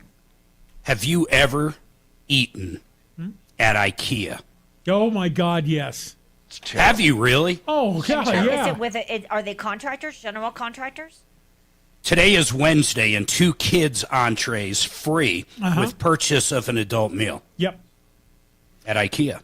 One of my favorite moments with my daughter is that she used to eat free, and I said, do you want one of these? And she goes, well, it's not really enough food, because it was a kid's portion, you know? Yeah. And she goes, but Dad, I think I'm going to lie and say I have a brother. I was like, oh my God, really? Really? You want to do that? That's awesome. Did it work? Yeah, so we get up there and she says, can I have one for my brother? He's holding a table for us. Like, oh my God. Nice. Oh, I was so proud. What a great moment. Oh. I've got a list of every restaurant in the Wednesday deals. Hey, I have a question for you. Do you think P. Diddy diddied? Yeah. Well, yeah. Oh, fuck, yeah. Yeah? Even Usher said that scene when he was younger was wild, man. Wait, he ratted him out? No, but a lot of other people have, especially 50 Cent lately. Oh, my God. Usher lived there as a teenager, dude, for like a year. So did Bieber. Yeah, I know. It's nuts. He did a lot for both their careers, though. Pie holing the Beebs. I bet he got them laid a lot, too. Well, by guys, yeah. You guys are nasty. What? Sometimes you got to think outside the box. No, do you think he's going to go the way of Shotgun, whatever that guy's name is? Wait, no, what was that? Not Shotgun. What was his name? I think he got in his plane. He got in his plane and flew. 630 KHOW, an iHeartRadio station. Hi, Tom Martino here, 303-713-TALK, 303-713-8255. So, we have Robert who can't get his car. Mark, did you call Alex or not? I did. I left Alex a message. Hopefully, I hear back from him, and we'll see what happens. But Robert, this guy, he needs to be an advocate. Yeah, we're gonna stay on top of it. I can't promise anything, but man, this should tell you something. Drop that damn insurance for sure, and then we'll just mark this pending until we hear. We'll give Alex a chance to respond to us. 303-713-8255. Charles needs medical advice. Maybe we can get him some. We don't give out medical advice directly, but Charles, let's see what you're talking about first. What's going on? Maybe one of your listeners could leave. Anyway, I like to change cardiologists. They all seem to be the same. They say that cholesterol is the bad guy, and I hear it's not that bad. Oh. This is not medical advice. Okay. Let me ask you something, Charles. You have a cardiologist that you want to change? Yeah, his opinion is he's just looking at my cholesterol and my blood pressure. And what is he saying? That's all he's checking out. The biggest thing, he says. Okay, but what I'm asking you is this. Do you have high cholesterol? I have it under control. Okay. With statin. Okay. And so are you saying you're wondering about the controversy having to do with cholesterol? Well, I hear these old-time doctors that they say they had it wrong, that cholesterol's not... Okay, here's what I want to tell you, Charles. For the most part, okay, it's not going to be settled with one doctor or another because there are differing opinions. But here's one thing that I believe, okay? I don't believe that controlling the cholesterol with a statin is going to be the end of the world. It's not going to, I don't think it'll kill you. A lot of side effects. Well, that's all right. Muscle aches, pain, stuff like that. Yeah, it can. Now, listen, but let me explain something else. There's a lot more to cholesterol than cholesterol, okay? And I don't want to get into it right now, but it has to do with particle size and with certain things. But what cholesterol really is a healing agent. Cholesterol is a building block of life. Cholesterol is not in and of itself bad. The reason it became a bad actor in many of the doctors' opinions is because when it rushes to your veins and arteries to heal them from inflammation, okay, when it does that, it coagulates there to save your, it's what it's doing. It's trying to heal your veins, okay? It's trying to heal them. As a result, you have cholesterol and high cholesterol. But the real villain, truly, and everyone will agree with this, is inflammation, not cholesterol. Cholesterol are the firemen going to put out the fire. So if you had a barn that was burning and you saw a bunch of firemen coming and you said, oh my God, firemen mean there's a fire, so I'm going to kill the firemen. When you kill the firemen, it doesn't stop the burning. So what I'm getting at is controlling cholesterol alone, if you had an unnecessary buildup or an unusual buildup, is not going to help the underlying problem. So where the problem is where people treat the cholesterol and not the inflammation.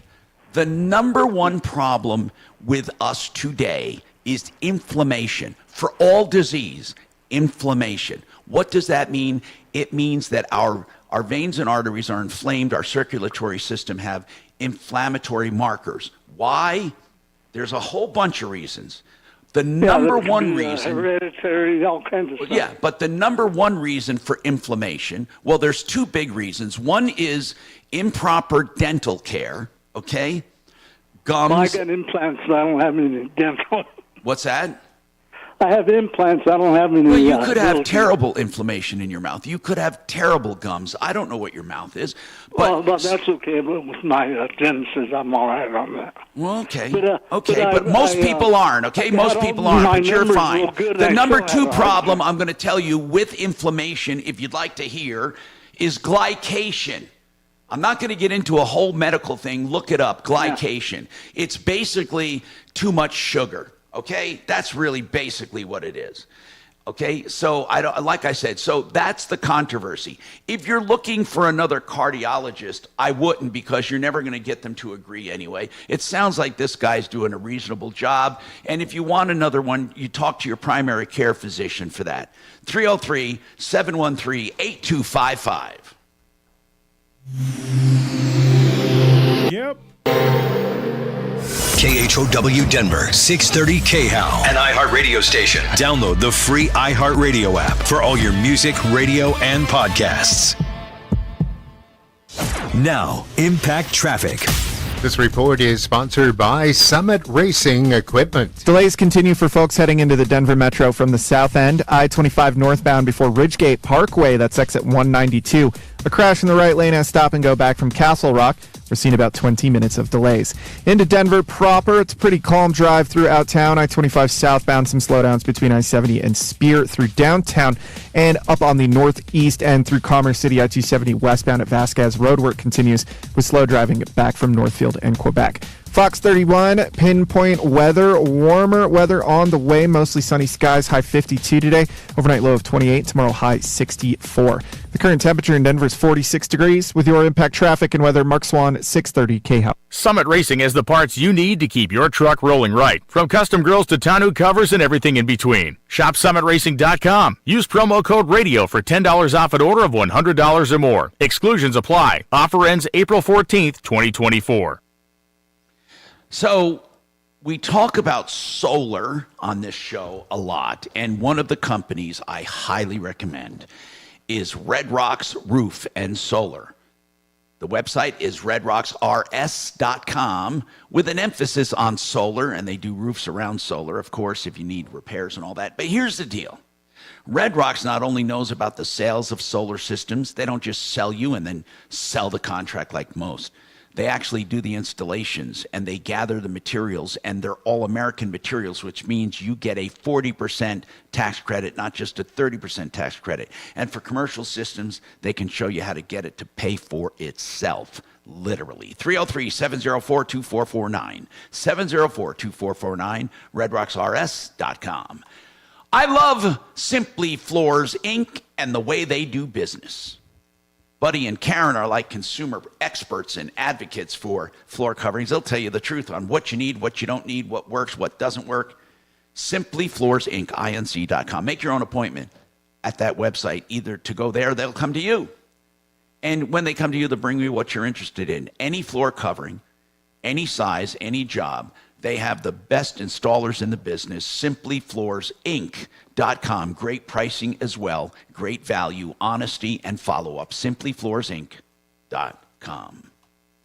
I told you about getting an almost instant quote on your roof. It's within a few percent, 5% or less. Excel Roofing. Jay tells me if you go to his website and you put in the address and answer a few questions, you'll get the price of your roof with various materials. So I did it. And sure enough, it took me less than 3 minutes. You will love the way it happens at excelroofing.com. You don't have to wait for someone to walk by your house or come by. Go to the website, EXCEL, as in excellent, excelroofing.com. Now, of course, if you want to hire them, you can know that they are reliable and have been around a long time with thousands of satisfied customers, including me. 303-761-6400. They never take a cent until you're content. Never any money up front. 303-761-6400. You not more.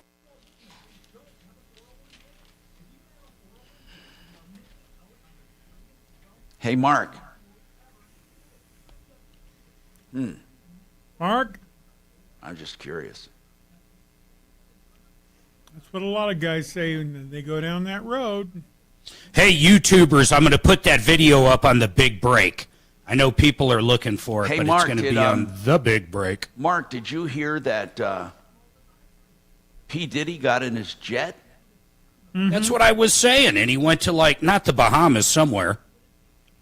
It showed, what Somewhere far, far away. Bikini Bottom. No, it's down near Dominican Republic, right off of... Haiti! He went to Haiti to help the orphans. He's going to start a new rap band. But truly, is he in big trouble? Yeah. It ain't looking no, good. I mean, it could be false accusations, no? Sure. Well, of course, one of the things I heard that was very crazy is all the celebrities and anybody that has stayed at his house, there is undercover cameras everywhere. So he has videos of all kinds of people doing all kinds of shit, from drugs to fucking to anything. Huh? Now, what does this mean, this law? What is this lawsuit? From who? What? P. Diddy's sex abuse lawsuit. Is somebody suing him? No, that's old if it's what I don't know if there's a new one, but he settled a few of them. I didn't realize that he was a dirtbag. Well, we don't know that. I mean, we God. don't. No, you're right. We don't. Could just be a hobby. They raided 2 properties. I thought they raided 3. Los Angeles and Miami. Yeah. He's going to end up with Russell Simmons. What do you mean, Russell Simmons? I don't know. I'm reading a YouTube comment. Oh, I didn't think Russell was... He's Def Comedy Jam, right? Case says Diddy's going to end up in Bali with Russell Simmons. I didn't know Russell Simmons left the country. But, who is that other guy in prison? Kelly, R. Kelly, right? Ooh, Justin Bieber said Diddy and Will Smith made him toss their salad. That's according to Station 33. With ranch? .com. Yes. Hi, Tom Martino, your troubleshooter.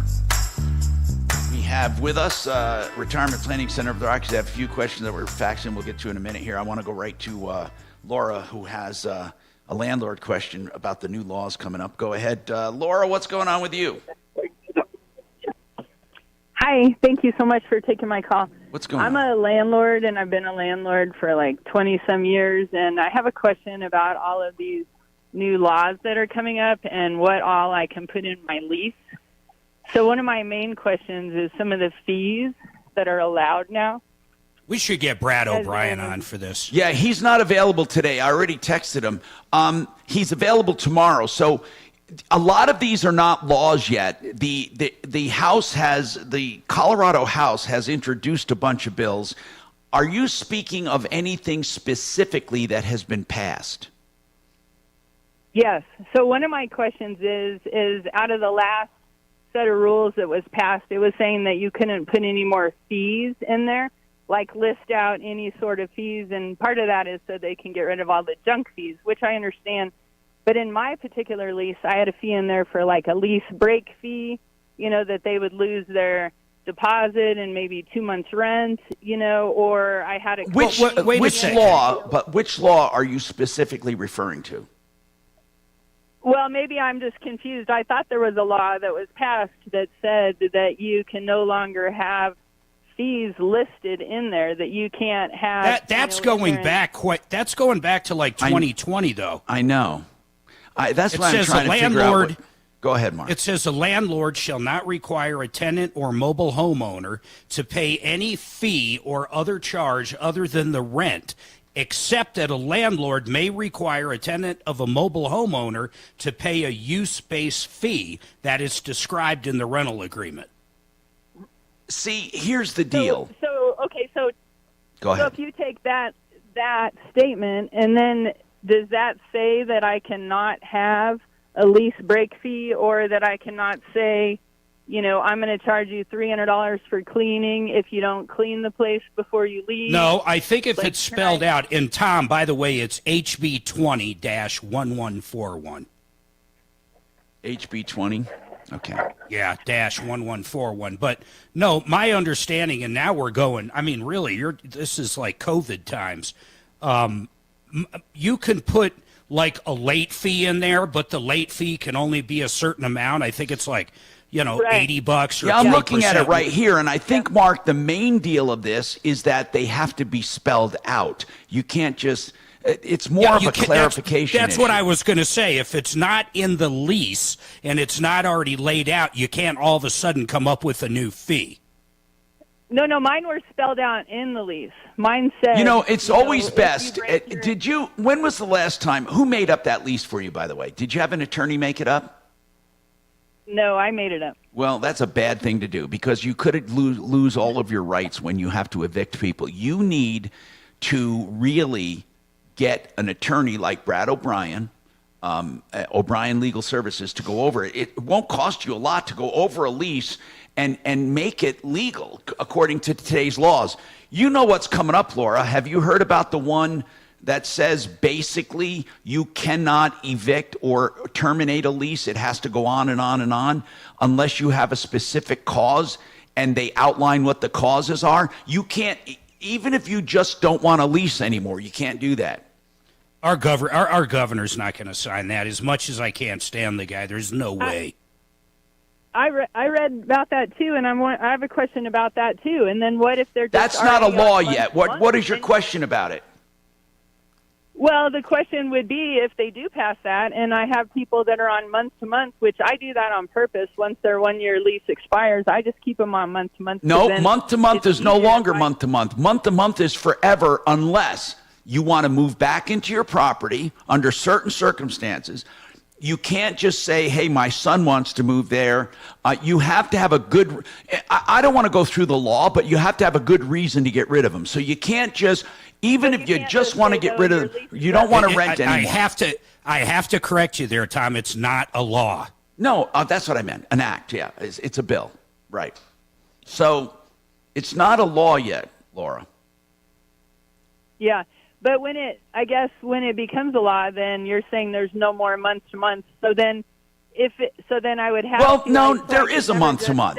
There is a month to month.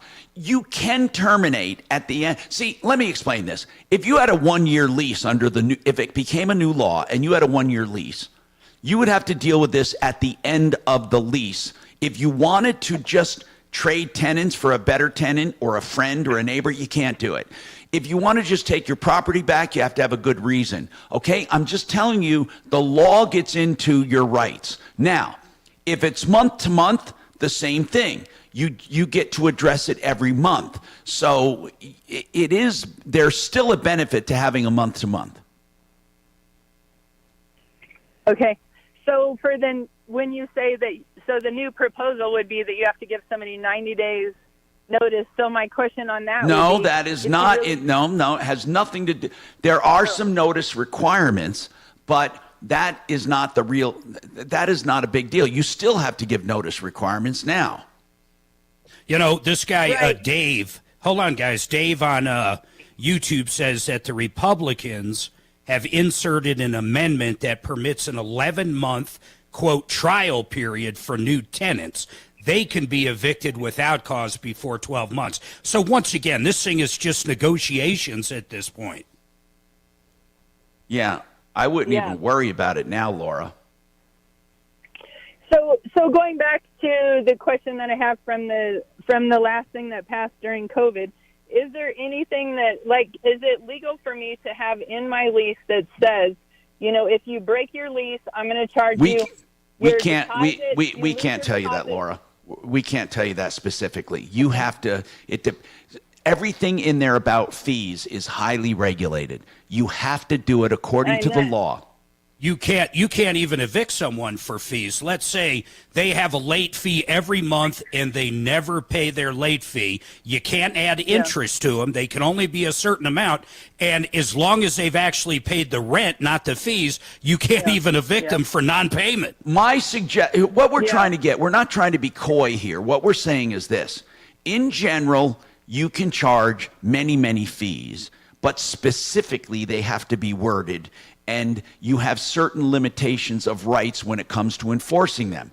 It's best to get an attorney to go through your lease and make it legal. So in general, yes, you can charge fees, but you have to do it in a very specific way.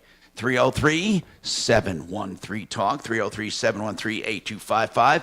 So Retirement Planning Center of the Rockies is with us. I want to go over this. Plus, Blake and Jill want to talk about their taxes. But first, Jairus Hansen with rpcenter.com. What are the 3 buckets? Now, people, one of the big deals, whether it be an annuity or whether it be savings or whether it be an investment account, one of the big deals people want is to have money they can draw out. If you simply exhaust an account, you will run out of money. Most of the time, you won't have enough money for retirement unless you're just ultra wealthy. Or here's the deal. If you have certain ways to preserve that money, it could last you. RP Center does what they call the 3-bucket solution. That's one of their strategies. Explain it in a really stupid way for me, and you know what I mean, very simple. Yeah, sure. And briefly, what is the 3-bucket solution? Definitely. So everybody's got money in multiple places, but there's really only 3 main areas that are there. You've got safety, which are things like money in the bank, CDs, money market accounts, things that are liquid and accessible and ready to go. Could an annuity be considered safety or not?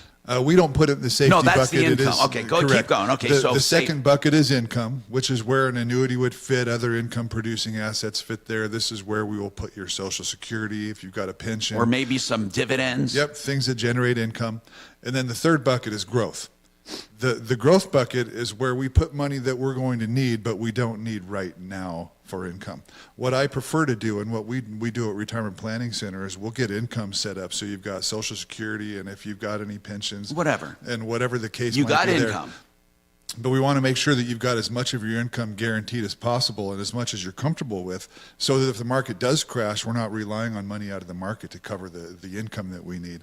What that allows us to do is have time in the market with the money that's in the market and not have to worry about relying on that for income during retirement. It makes a big difference as far as how people can sleep at night. And it helps people make that money last then in 3 different buckets. Correct. Yep. Anyway, 303-713-8255. I'm Tom Martino. And Water Pros will do a whole house water system for about $3,400. You can get, in fact, for less than that, you can get rid of all the chemicals, the PFAs they call them, get rid of nanoplastics, depending on the level of system you need. One thing I will tell you, Water Pros will do it for about, in my opinion, 5 times cheaper than a plumber, sometimes even better than that.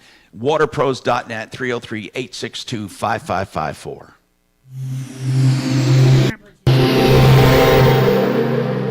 Now, Impact Traffic.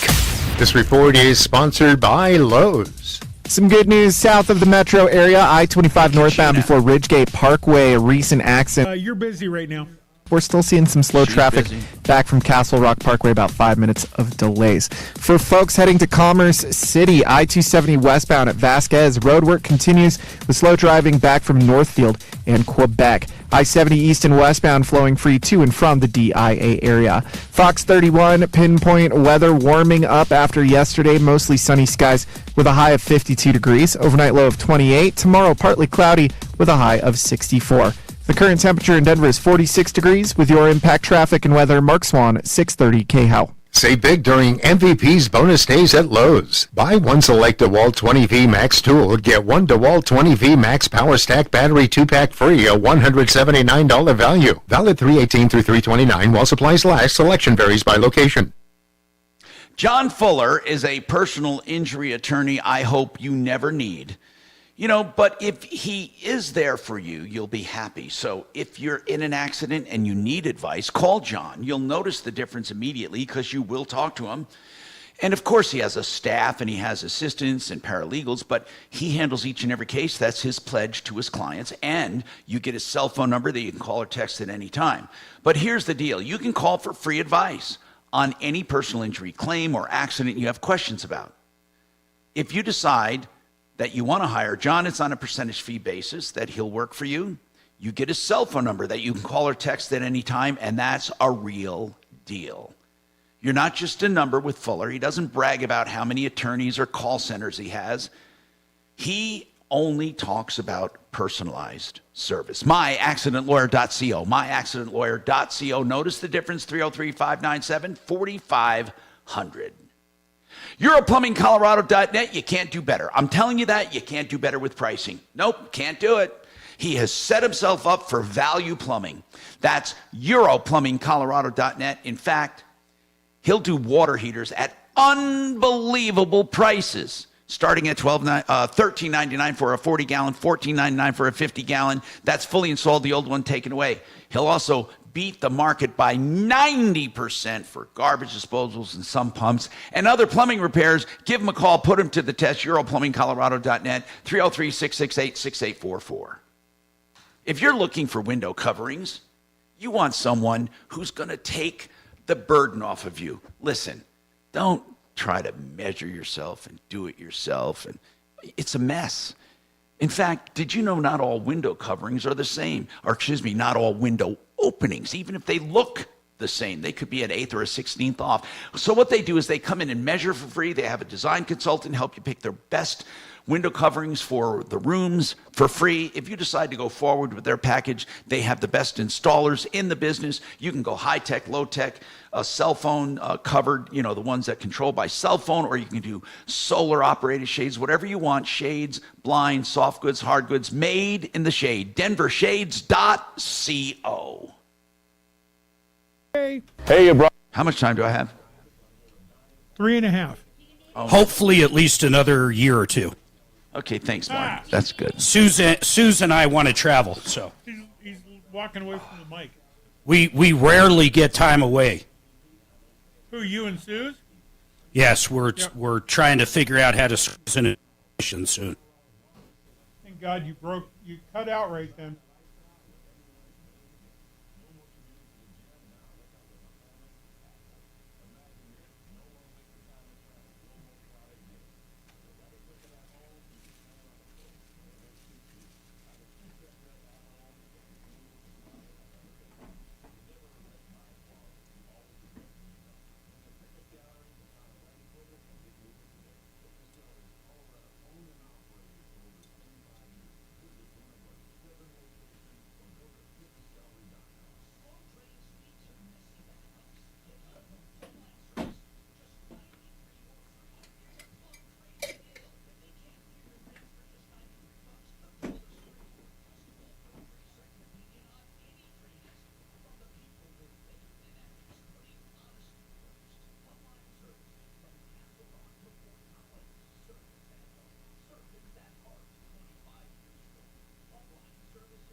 Ice, ice, baby.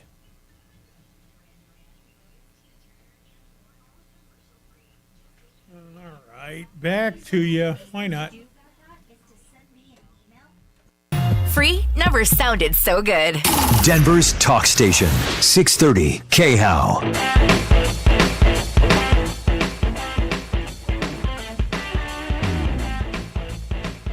All right, 303-713-8255. Look, coming up on this break, I'm going to play this video from Tom on a local news station. Hold on, Tom. Right. Local news station from 1980 about the Sunshine Bridge. He was covering it. 32 people died on it, but it's very similar to the one that is happening right now in Baltimore or in Maryland.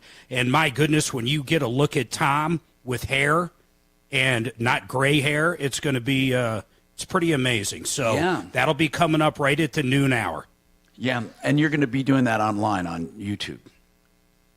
Yes. Oh, I'm sorry. Thank you, Tom. You need to go to troubleshooter.com, or I'm sorry, go to YouTube and then type in Troubleshooter Network, and you'll see today's live show. We do every show every day. Hey, Blake and Jill, what's going on with your taxes? Yes, hi. Hi, what's going on?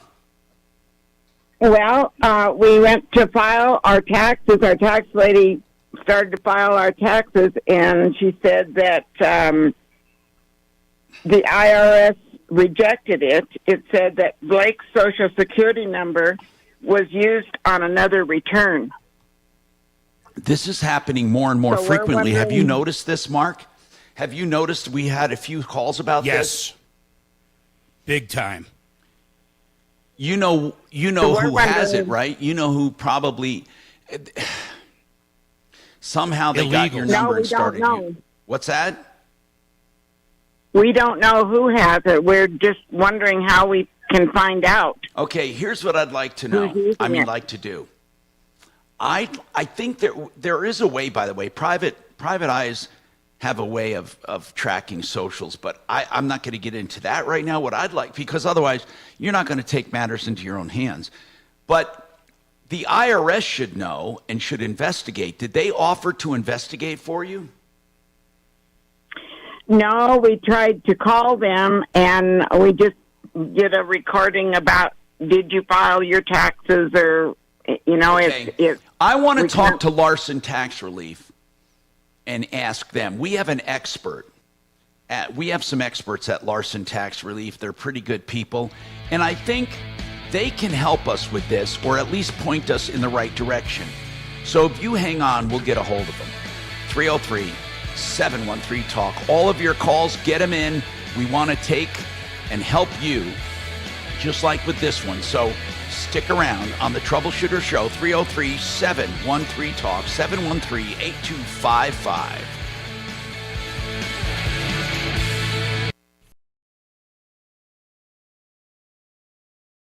Known where the crew was based.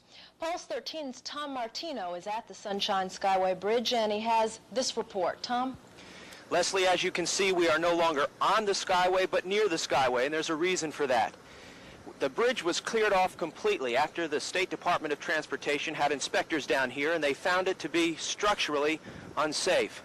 But earlier today, it was mass confusion. There were a lot of people on the bridge, rescue workers, police, firemen, and they were trying to keep reporters from getting too close to the edge, that critical edge that broke off after the collision. In order to explain how this happened, I guess you have to set the stage. According to eyewitnesses we talked to, it was raining heavily, foggy, the wind was blowing, and you could hardly see the top of the Skyway. 4 cars were driving up, and there was also a bus, a Trailways bus, carrying 23 people. Now, it was as they were reaching the top, at the same time, the 660-foot freighter was approaching the channel to go into port.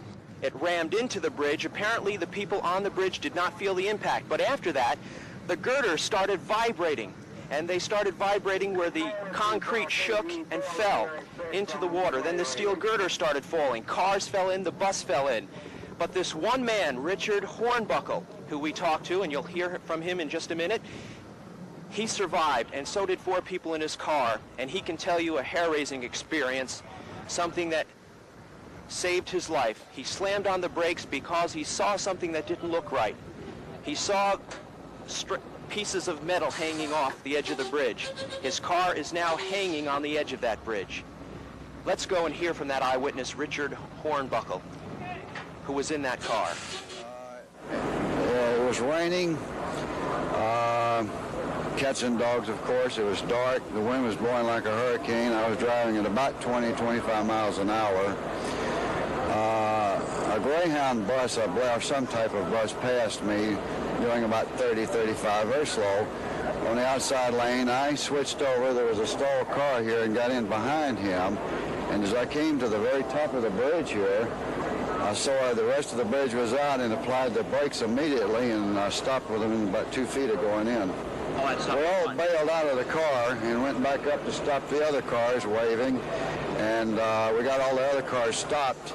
And then another car that was here pulled up and blocked it, and then I looked down, saw my car with all 4 doors open, and the wind was blowing. I went and closed them so that it wouldn't blow over. Richard Hornbuckle, who narrowly escaped injury when he stopped just before going over the edge. That was a survivor, but you can't help to think of the shock and terror that went through people's mind as they were going off the bridge in their vehicles. And out on the bay is Pulse 13's Neil Vicino to tell us what he sees from there. As you've probably already heard from Tom Martino and Tim Smith, the weather is deteriorating out here rather quickly.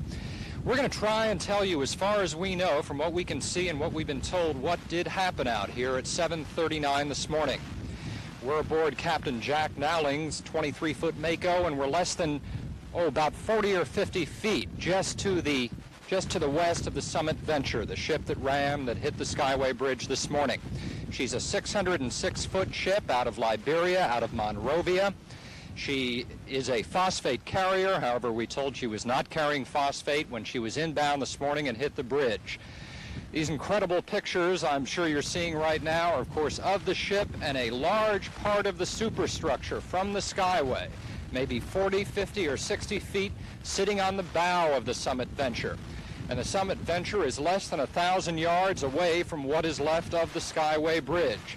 As photographer Jewel McGee is probably showing you now, you can see where the span was cut off. There's still some debris hanging from there.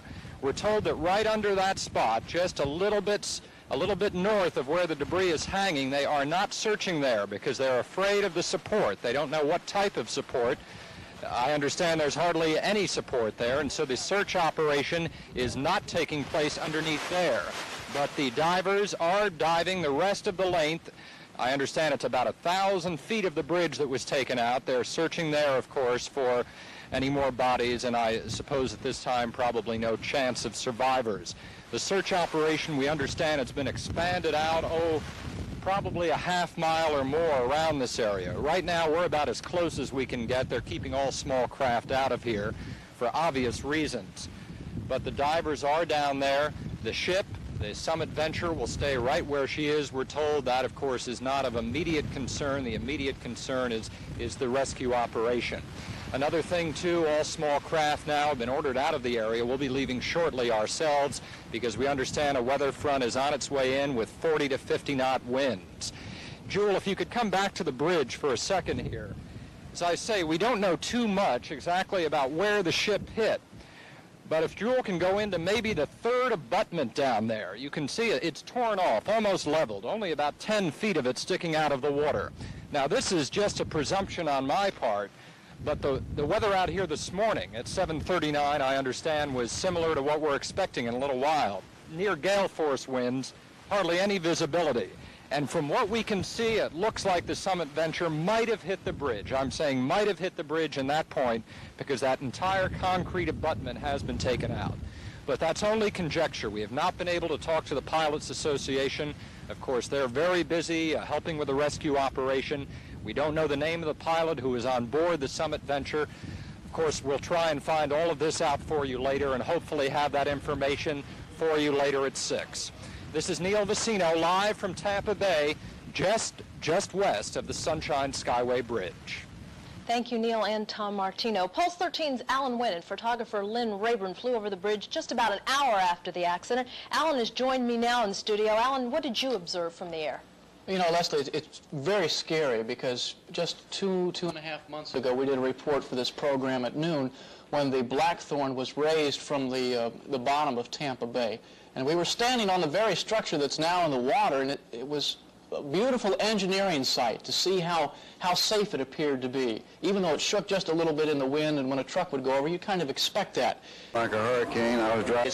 Quarters was blowing. Sunshine Skyway Bridge, and he has this report. Tom? Leslie, as you can see, we are no longer on the Skyway, but near the Skyway, and there's a reason for that. The bridge was cleared off completely after the State Department of Transportation had inspectors down here, and they found it to be structurally unsafe. But earlier today, it was mass confusion. There were Manufacturer sued and says it's unconstitutional to limit what it can charge. Who should win that case? Join me at 4.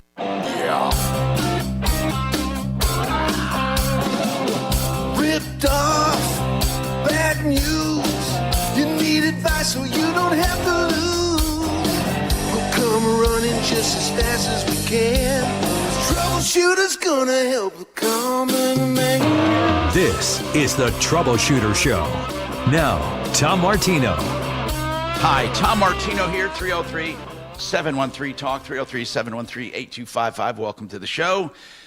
Here is a show where we solve problems, answer questions, take complaints, and make your life a little easier. All you have to do is give us a call. And we've been doing it every day for, right now, going on 45 years in Denver and elsewhere longer. In fact, we have a lot to talk about today. We have Retirement Planning Center of the Rockies with us, plus all of your calls, and we had a lot of exciting discussions. We're also going to get somebody to help with Jill and Blake, who have an income tax question. Here's a problem. Larson, right now, we don't have anyone available, but I'm wondering what we do about that. So we're gonna get them back, but I want to talk to them first because I want other people to listen when we get our experts back on tomorrow. And Blake and Jill, we're going to be doing some research on this. We've had a number of calls on this, so it's about time we address it. And to make a long story short, your filing was rejected. Did the IRS basically say you could not file your tax return because it has a Social Security number that has been used? My tax lady just took Blake off of my taxes, and then it went through. So it went through, but it only went through with... but it only went through with you, in other words. You had to do it. Blake. Did you list Blake as income, or did you do it totally without him?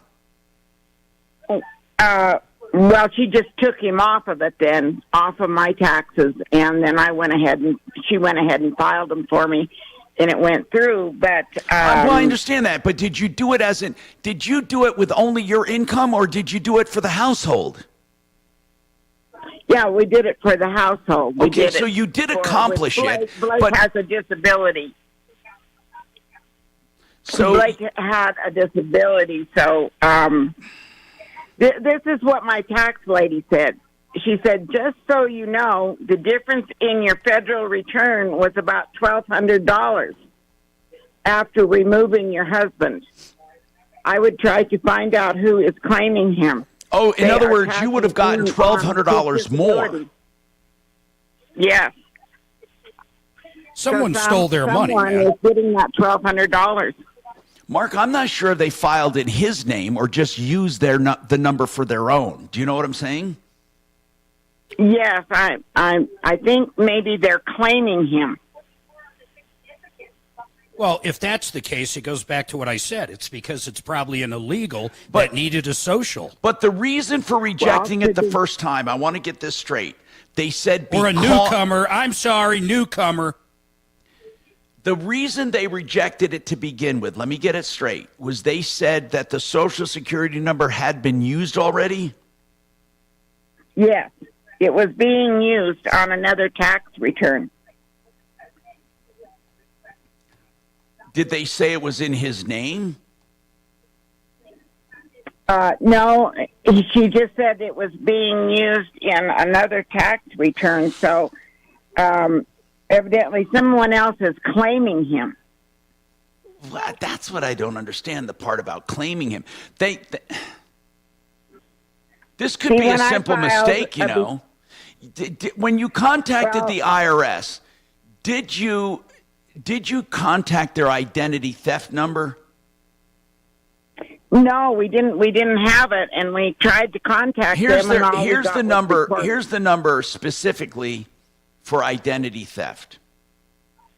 Okay, hold on. Right. This Thank is what. you. There we go. One of my experts just texted this to me. 800-904-4490. Also, there's a form that you use. And even if you're not sure it's identity theft, it could be a mistake, you still use the identity theft phone number I gave you, and here's a form you can fill out. It's for specifically when you suspect identity theft. It's form 14039. Okay, and where would I get that? Well, your tax preparer should have it. Maybe you can download it online. I'm not sure, actually. I really am not sure where you get tax forms anymore, but I suspect you can do that. So let us know what happens. We will get you on tomorrow also with our expert if you'd like. Kachina, get their number. We'll call them back. But I would start with that phone number, and then you can tell us tomorrow how that turned out. Appreciate that. Let's talk to Terry. Terry, what's going on? Hi, Tom. Hi, Terry. My husband used to have an auto repair shop, and he used to do the old R12 air conditioning. Yeah. So he passed, and I need to. What do I do with that old R12 unit and the gas that's in it? I think just talking about it right now, probably one of the shops out there that either we deal with or that's listening, they'd probably be interested in buying it from you. Oh, cool. Oh, really, Mark? Are they even still using it on the old systems?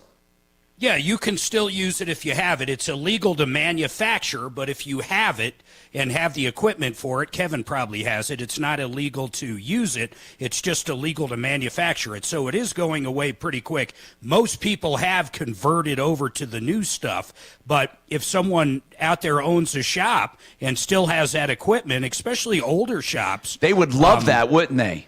Yeah, that cater to older vehicles is what I meant. You know what? They would love that probably because they can, it's hard to find, Terry. So how much R12 do you have? Do you know? I know the bottle's almost full. And is it do you know what size bottle it is? Is it a 1 gallon, a 5 gallon? What's it look like? A propane tank or what? Like a small propane tank. Yeah, okay. Probably about 2 foot tall. Why don't you listen? I would try RKC Automotive. That would be almost a perfect fit, I would guess. Yep, because they do a lot of older cars. RKC Automotive. I'm going to give you the number. Talk to Ramondo. And if anybody else out there is interested, you can email us at help@troubleshooter.com. Here's the number for RKC Automotive. 720-749-3965. Do you know if anybody here in the Colorado Springs area? Oh, I'm sorry. You're in the Springs area. Oh, hey, I'd call Jesse. Yeah, Honest Accurate Auto. Try them. Okay. Honest Accurate Auto. See, they might want to buy it.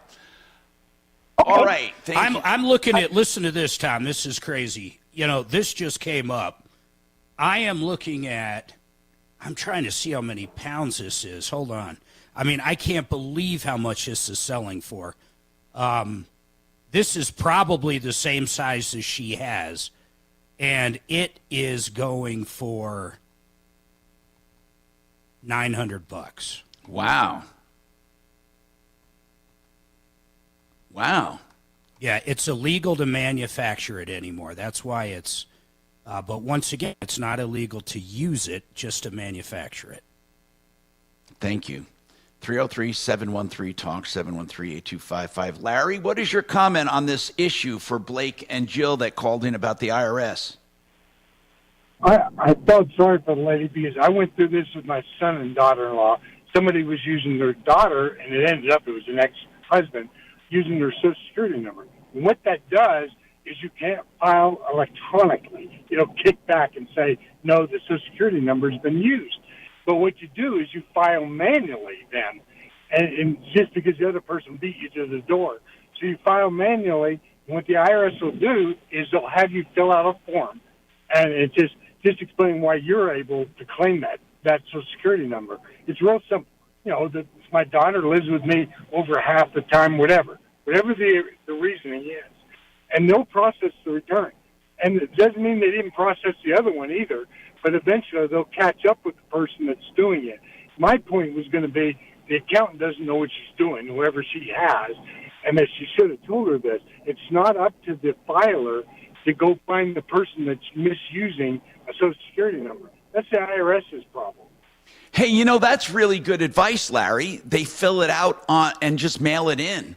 And it's, yeah. They just won't accept it electronically because the computer goes, we've already got that number. You can't use it. That makes sense. Thank you very much, Larry. Appreciate that. 303-713-TALK, 713-8255. 888heating.com. You know what they're doing? Free inspections of your HVAC system and your AC, especially now before the heat. It would be great to do it. By the way, they specialize in high efficiency replacements that can save you money each and every month. That's 888heating.com. Free inspections, also free plumbing inspections. Wow, you better get it now. 303-770-2776.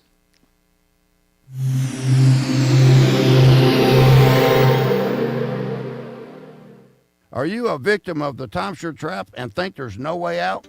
I'm Chuck McDowell, founder of Wesley Financial Group, the original timeshare cancellation expert, and I'm here to tell you that there is a way out. All you need to do is give my office a call. I will send you a timeshare exit information kit absolutely free, explaining how the timeshare industry works and your options for cancellation. Call Wesley now for your free info kit. 800-522-5700. 800-522-5700. If you're looking for someone who can handle all of your storm damage on the outside of your house, GenesisTotalExteriors.com. Whether you're doing home improvements in general or you want someone who can handle the storm damage, if it's outside, they handle it from the roofing, soffits, fascia, siding, even stucco, windows, doors, decks, railings, and more. They can do it all. GenesisTotalExteriors.com. I've known Mark for many, many years. It's a company I know and trust, and you can too. 303-679-8509. The Art of Granite. Mitch Floria and his team do such a wonderful job at the Art of Granite. What do? They do countertops of any kind. The name says the Art of Granite, but they can do any kind of countertop for you. And here's what I love right now. They have incentives you can choose from. Get a free backsplash or a free kitchen sink or a free stainless steel or a composite sink, or get a free premium edge treatment or 15% off the entire job. You choose. 303-386-5919, 386-5919, theartofgranite.com. And when we're speaking about doing home improvements, how about Simply Floors Inc.? .com. That's INC for your floor coverings, whether it be luxury vinyl planking, or you want carpeting, or you want hardwoods, or you want engineered floors, you want laminates, whatever you want, they have Simply Floors Inc. Great pricing and the best installers in the business. Make your own appointment. They'll come to you. Simply Floors, INC, simplyfloorsinc.com.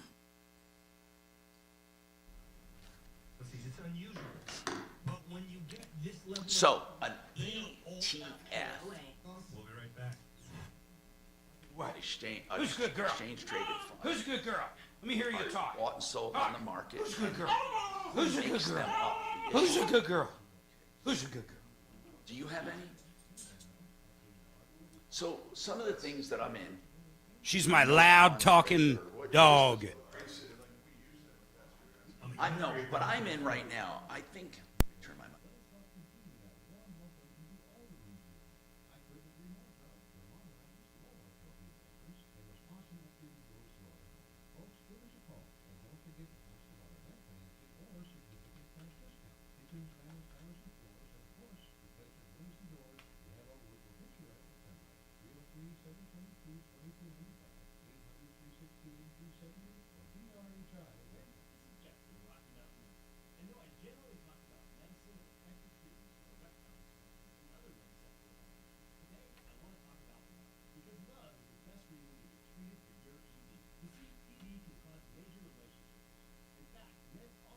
Time with me. I want,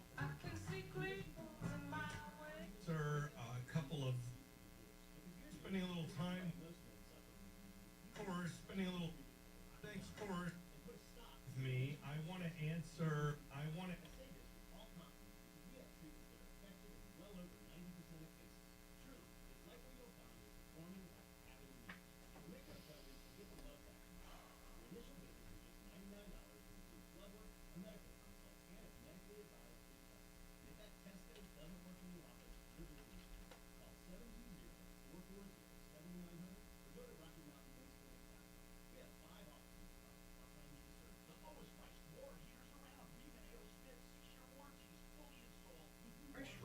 Just give him a call, 720, having deeper talk. You could hear on KOA.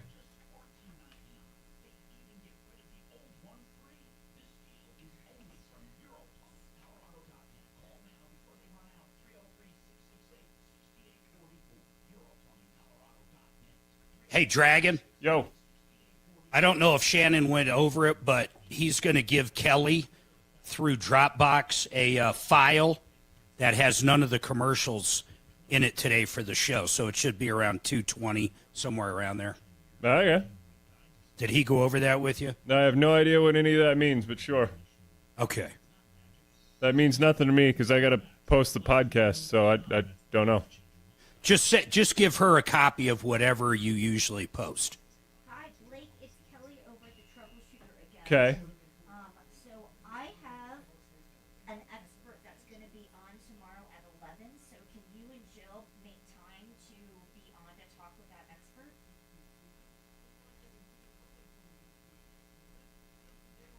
Perfect. Okay, I'm going to go ahead and put you down. A nice lady named Suzanne is going to call you because I'm off tomorrow. So they're going to go ahead and get you set up, and the tax expert is with Larson Tax Relief, and his name is Steve, okay? All right. No, Steve and Suzanne's the one that's going to call you. Steve is the expert, yes. 10 seconds. Trajan Wealth, your trusted local fiduciary advisors. TrajanWealth.com.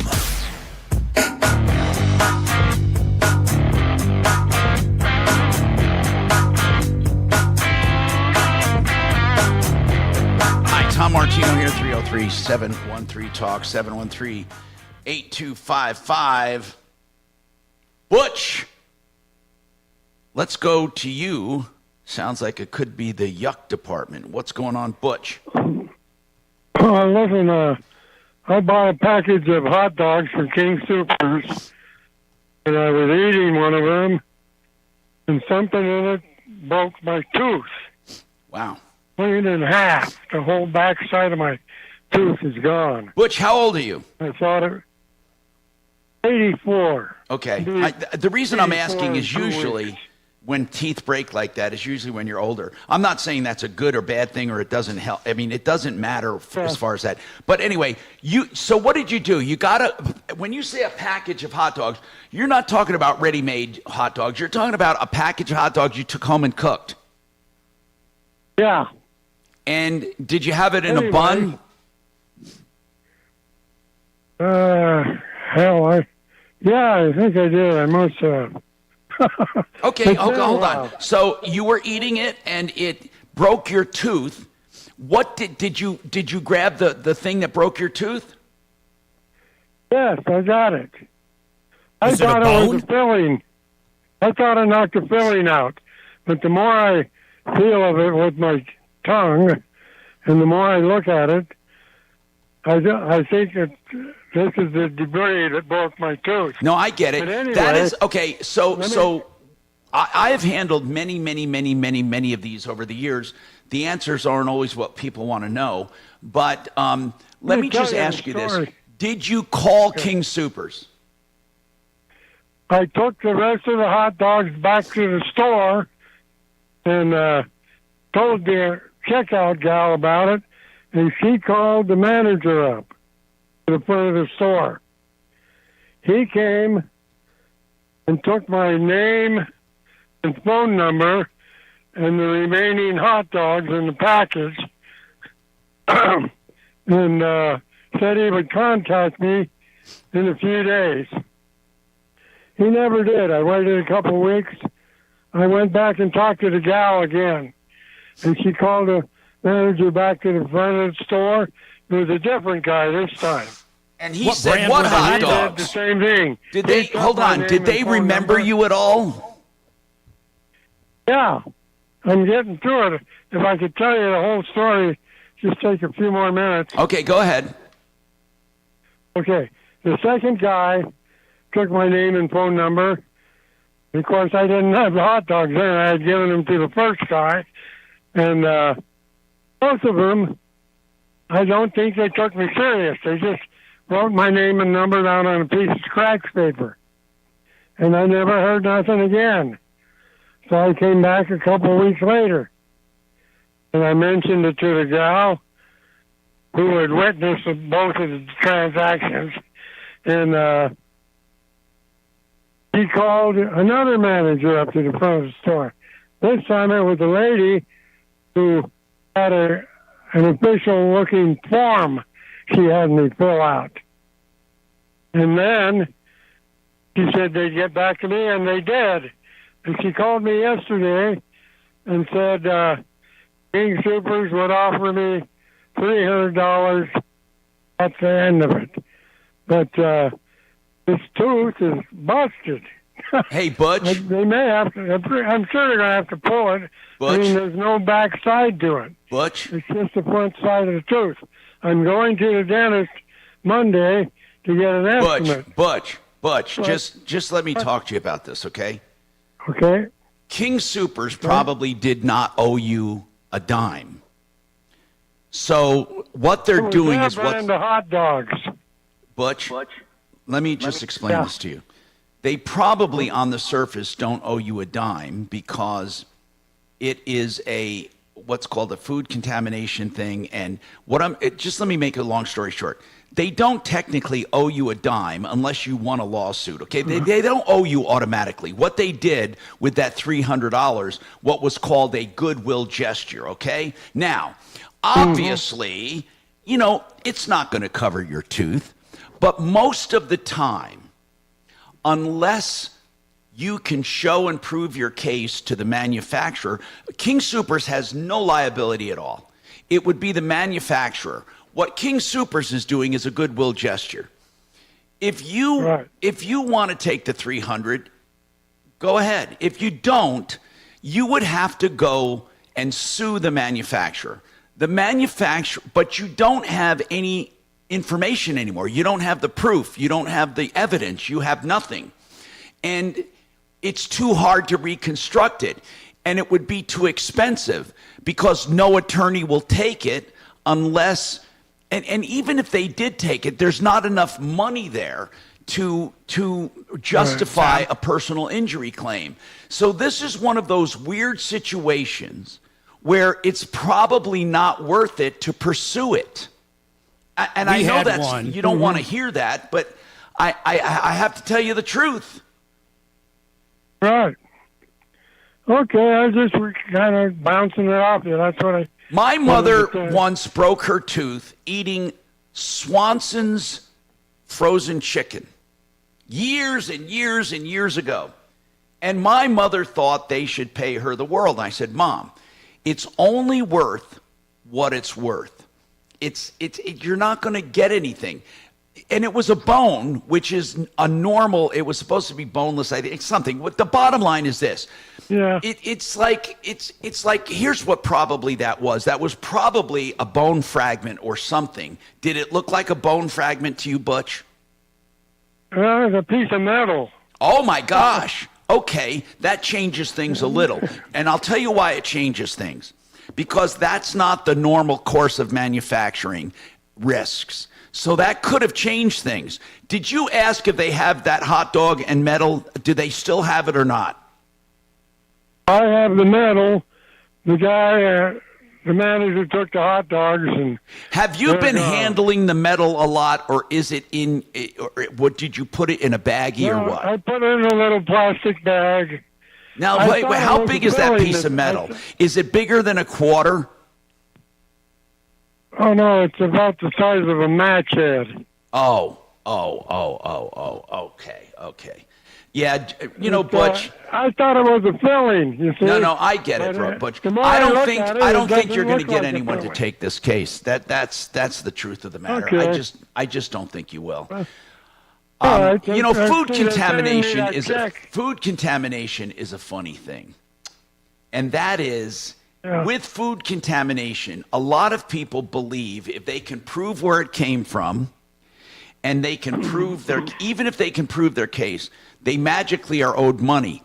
And they probably are owed something, but not usually a lot.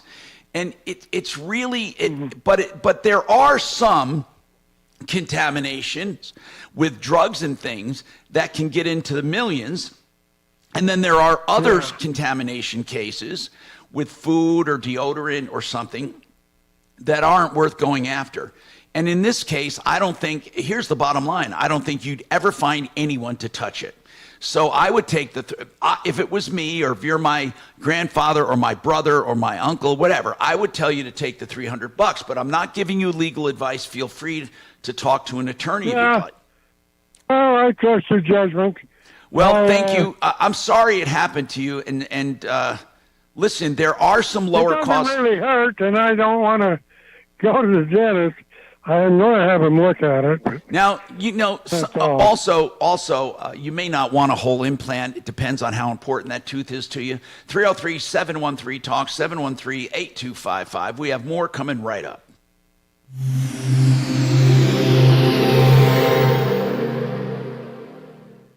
This is Denver's Talk Station with Michael Brown in the morning and Dan Kaplis in the afternoon. 630 KHOW, Denver. Now, Impact Traffic. This report is sponsored by Allstate. Fairly calm drive throughout the Denver metro as we hit the noon hour. I-25 southbound, you're going to see some stop and go on the on-ramp from I-70 eastbound. Nothing too out of the ordinary there. Northeast of there, I-270 westbound roadwork continues at Vasquez in the right shoulder. Slow traffic back from Northfield and Quebec. Just east of there, for folks leaving the DIA area, I-70 westbound, some congestion between 225 and Central Park Boulevard. Fox 31, pinpoint weather, mostly sunny skies, warming up after yesterday with a high of 52. Overnight low of 28. Tomorrow partly cloudy with a high of 64. The current temperature in Denver is 48 degrees. With your Impact Traffic and weather, Mark Swan, 630 KHOW. Some people just know there's a better way to do things, like bundling your home and auto insurance with Allstate. Why make things harder than they need to be? There's a better way to save time and money. Visit allstate.com or call for a quote today. John Fuller is a personal injury attorney. He handles cases where you've been injured, and mostly in traffic accidents. That's what he kind of specializes in. Now, here's what I want to tell you on how he does it. Free legal advice up front. You can ask all your questions, but you do talk to him, not a call center, not an intake committee, not a paralegal. And you evaluate the case. If you decide to move forward, there's no obligation. If you do, he works on a percentage fee basis. Never any out-of-pocket money. And John will work tenaciously for you, and you will always have access to him with his cell phone to call or text at any time, and that's a true story. John Fuller, Fuller Law, I always say call and notice the difference. 303-597-4500, 597-4500, myaccidentlawyer.co.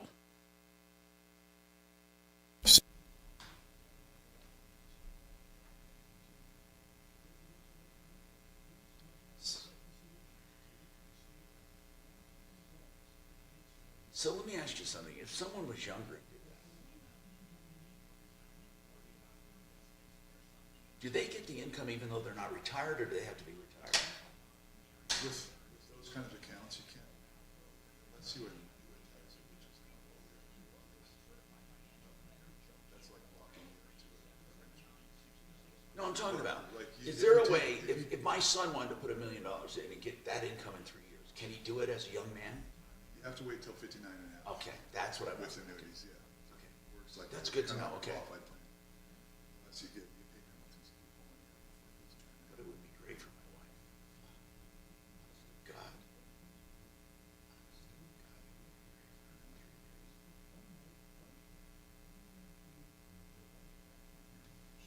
Now, it's age-based. So, Oh, because she'd have to take it longer.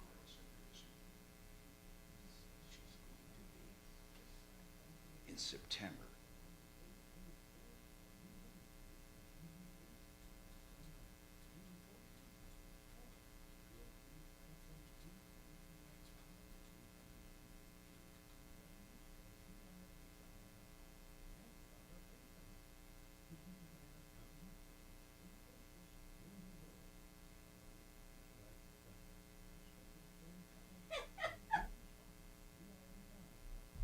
What are you laughing for over there? Oh my god. Basically, somebody just called in, and I called about last. I wasn't here last Friday, but somebody called in about Group Toyota, and he took the call. And the person just emailed me back because he wanted me to get him on for Car Friday to see, if there was anything else. And she basically emailed me back, no, I can't take any more time off to fill another slot on your radio show. I need to be spending my effort and time with somebody who can actually give me some real help here rather than fill a time slot. If they called you guys back or not, just let me know. I'm not going to play these games of going on your show without real effort or feedback from you guys. All right, see ya. Well, that's why Mark, I forwarded it to him. He's like, fuck that. That's about right. They're assholes. Who, Mark? Someone that wants help but doesn't want to come on the show. Oh. To fill radio time, as they put it. Okay.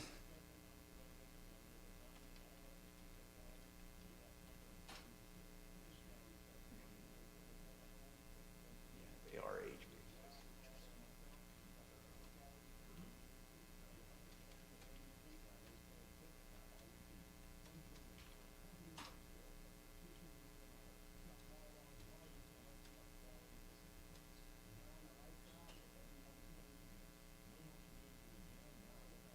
Wait a minute.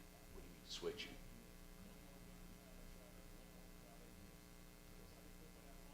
Not and. You're taking them out of the to other.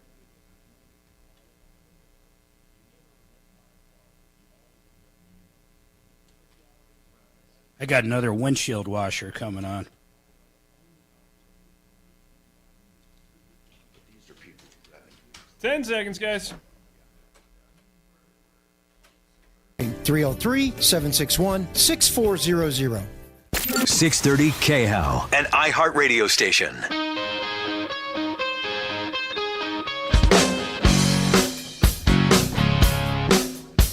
Tom Martino, your troubleshooter. 303-713-TALK. 713-8255. Hey, Terry had just called about her R12 machines and R12 gas, saying she was looking to sell it. We gave her a few recommendations. What's going on, Terry? I did call Honest Accurate Auto, and they said that that's totally illegal, that they cannot use anymore. So I just have to take it to a hazardous waste disposal place. So they said it absolutely cannot be resold? Yes. They said it's absolutely illegal. So what do they do? I wonder what they do when a car comes in that has... Probably just have to convert it. Oh. Okay, I'm glad you called us back. Thank you very much on that, Terry. I don't know if that's correct. Let's get Kevin on and ask Kevin. Okay. Who did you talk to? Do you remember, Terry? Chloe went and asked Jesse, I think it was. Okay. All right. Jesse is the man down there. I mean, I see it for sale all over the place. I know. That's what I don't understand. Huh. We'll check Maybe it out. for sale and no buyers. No, I get it. We'll check it out. Here, everything I read says this: while the production of R12 is banned, it is not illegal to sell or use R12. In fact, many of the cylinders and cans of Freon R12 sold for decades throughout the United States are still around today. Well, it's good to know. Let's figure it out one way or the other. We'll call, let's get a second opinion from Kevin Calkin over at Sheridan Auto Tech. Billy, what's going on with you? Hello, Billy. Hi, Tom. I called about an accident I got in last week, and it was my fault. And I just got a text from my insurance company, and they said that they are going to pay 75%. Oh, wait, this is your own, hold on. Come after me? Is this your own insurance company, Billy? Yes. Explain the accident to me. I was turning left with one of those left lane arrow lights. Yeah. Into a parking lot.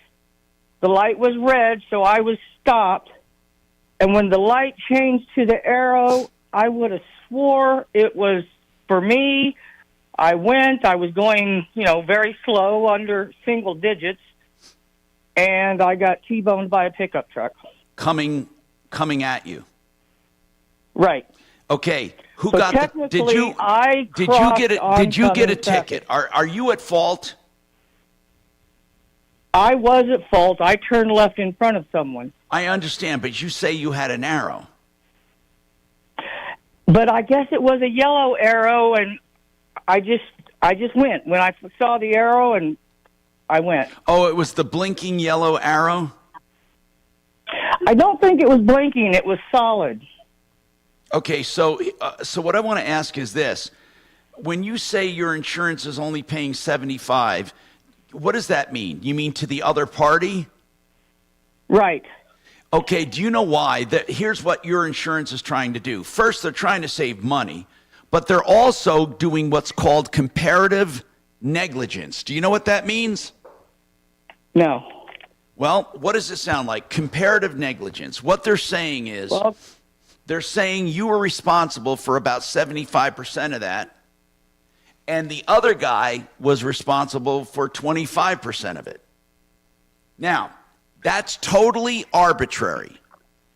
That they just make that up. And the reason they do that is to save money. Or they do it because they don't think the other person will fight them on it.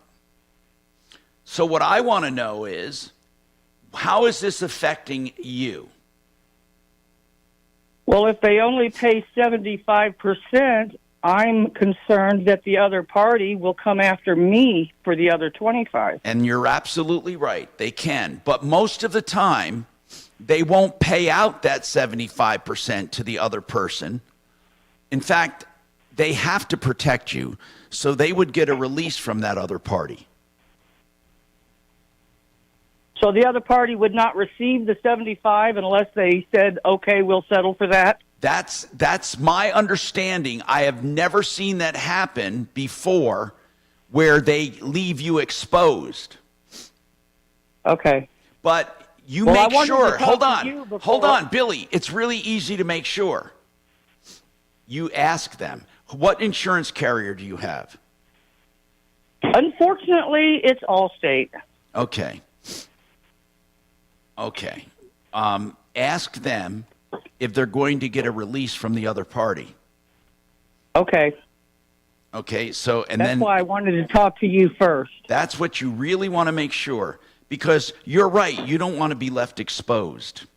And that's a good thing to keep in mind. So let us know if you need more help. 303-713-TALK, 713-8255. We have plenty of time for calls.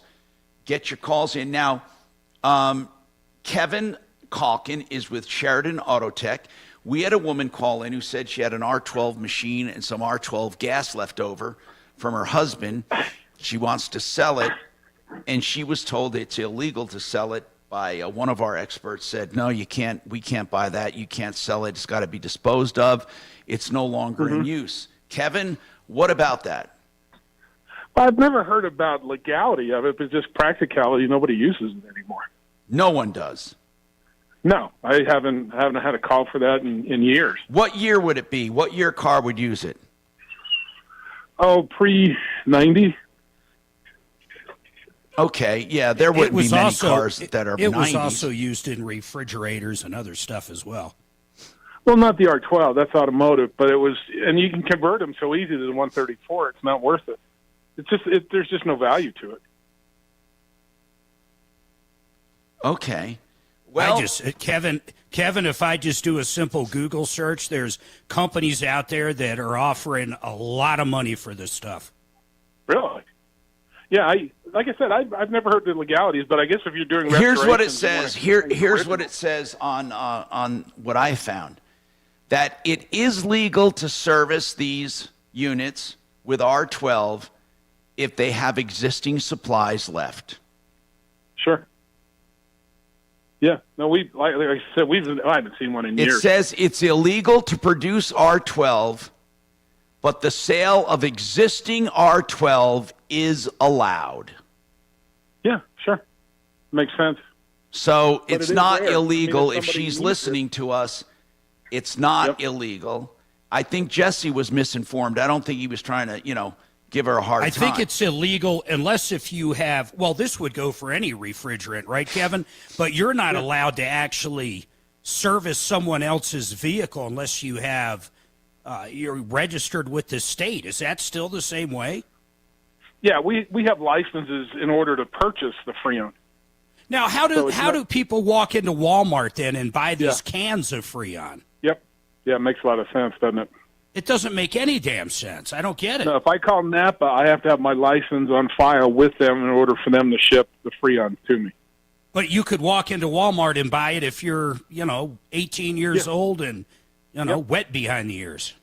Yep, and overcharge your system and everything else. Absolutely. You mean the old R12 you can buy? Well, any of the Freons you can buy if you can find the R12. But Mark's talking about we need a license to purchase Freon from our supplier, but the general public can walk into Walmart and buy the same Freon off the shelf without a license. But they're only small quantities. Small cans. Yeah, but you could buy a case of them. Yeah, but what would be the practicality of somebody buying a case? None. But it's just what's the practicality? No, of I licensing understand half what the you're saying, population? and it's like they do with drugs. I mean, you can buy small quantities; they don't bug you. Big quantities, they do. I mean, really. Anyway, we have more coming up on the Troubleshooter Show. 303-713-TALK, 713-8255.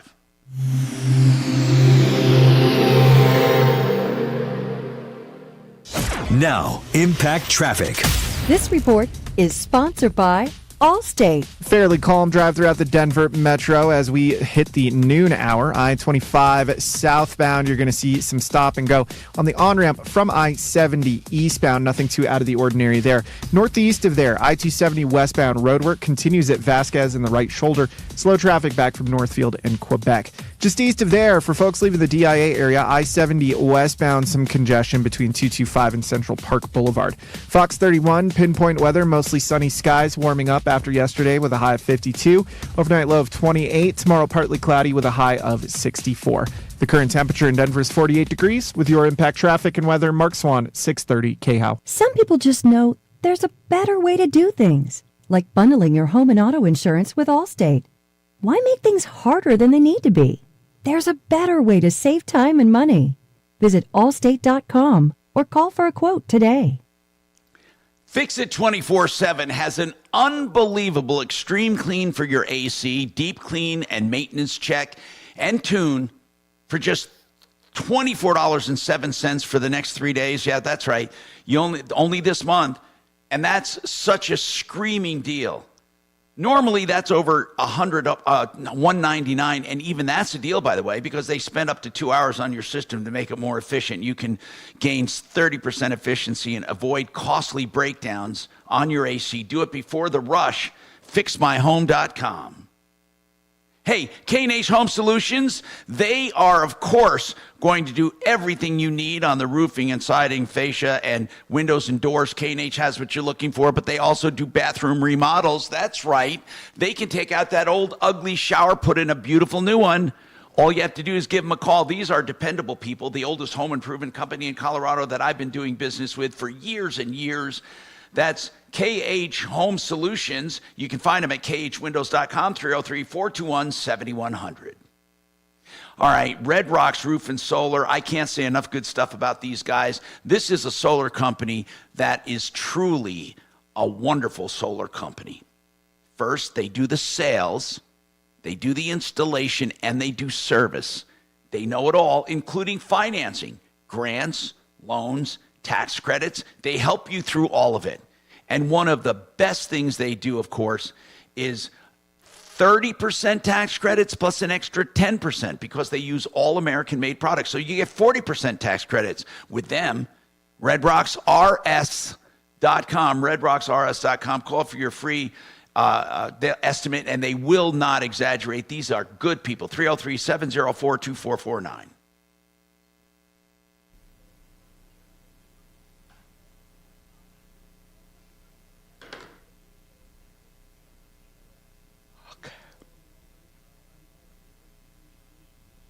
Hey, Kachina. She stepped out for a moment. Every time I try to talk to her, she steps out. You need to put a bell on her. There she goes. She's back. What's up? You know Dee from the other day? Why don't we try to get her back?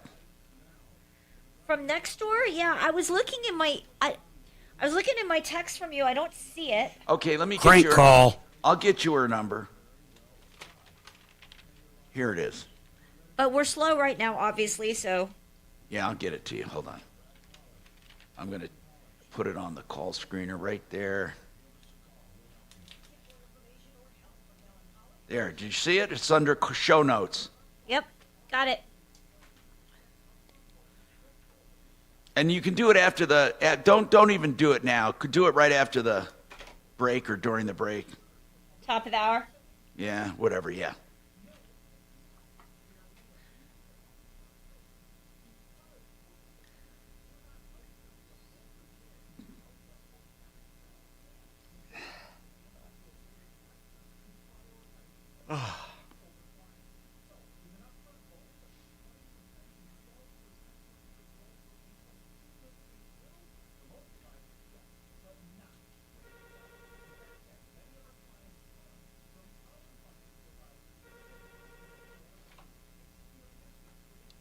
Good afternoon. Thanks for calling the Troubleshooter Show.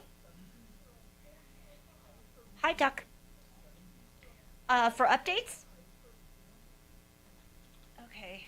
Hang on for me, Doc. And did you get my note about tomorrow at 10 o'clock? Perfect. Okay, hang on.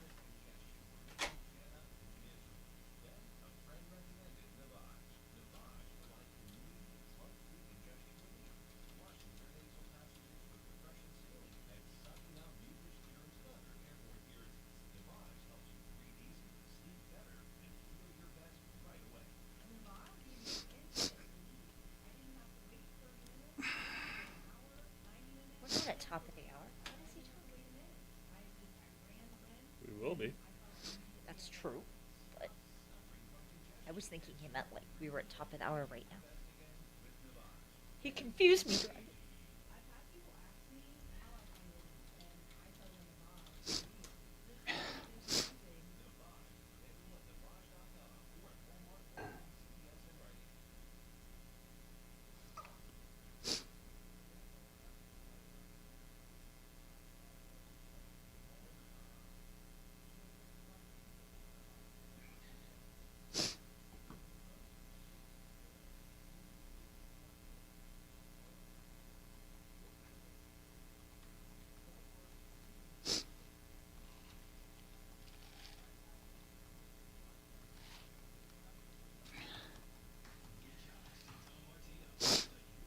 Ten seconds here, guys.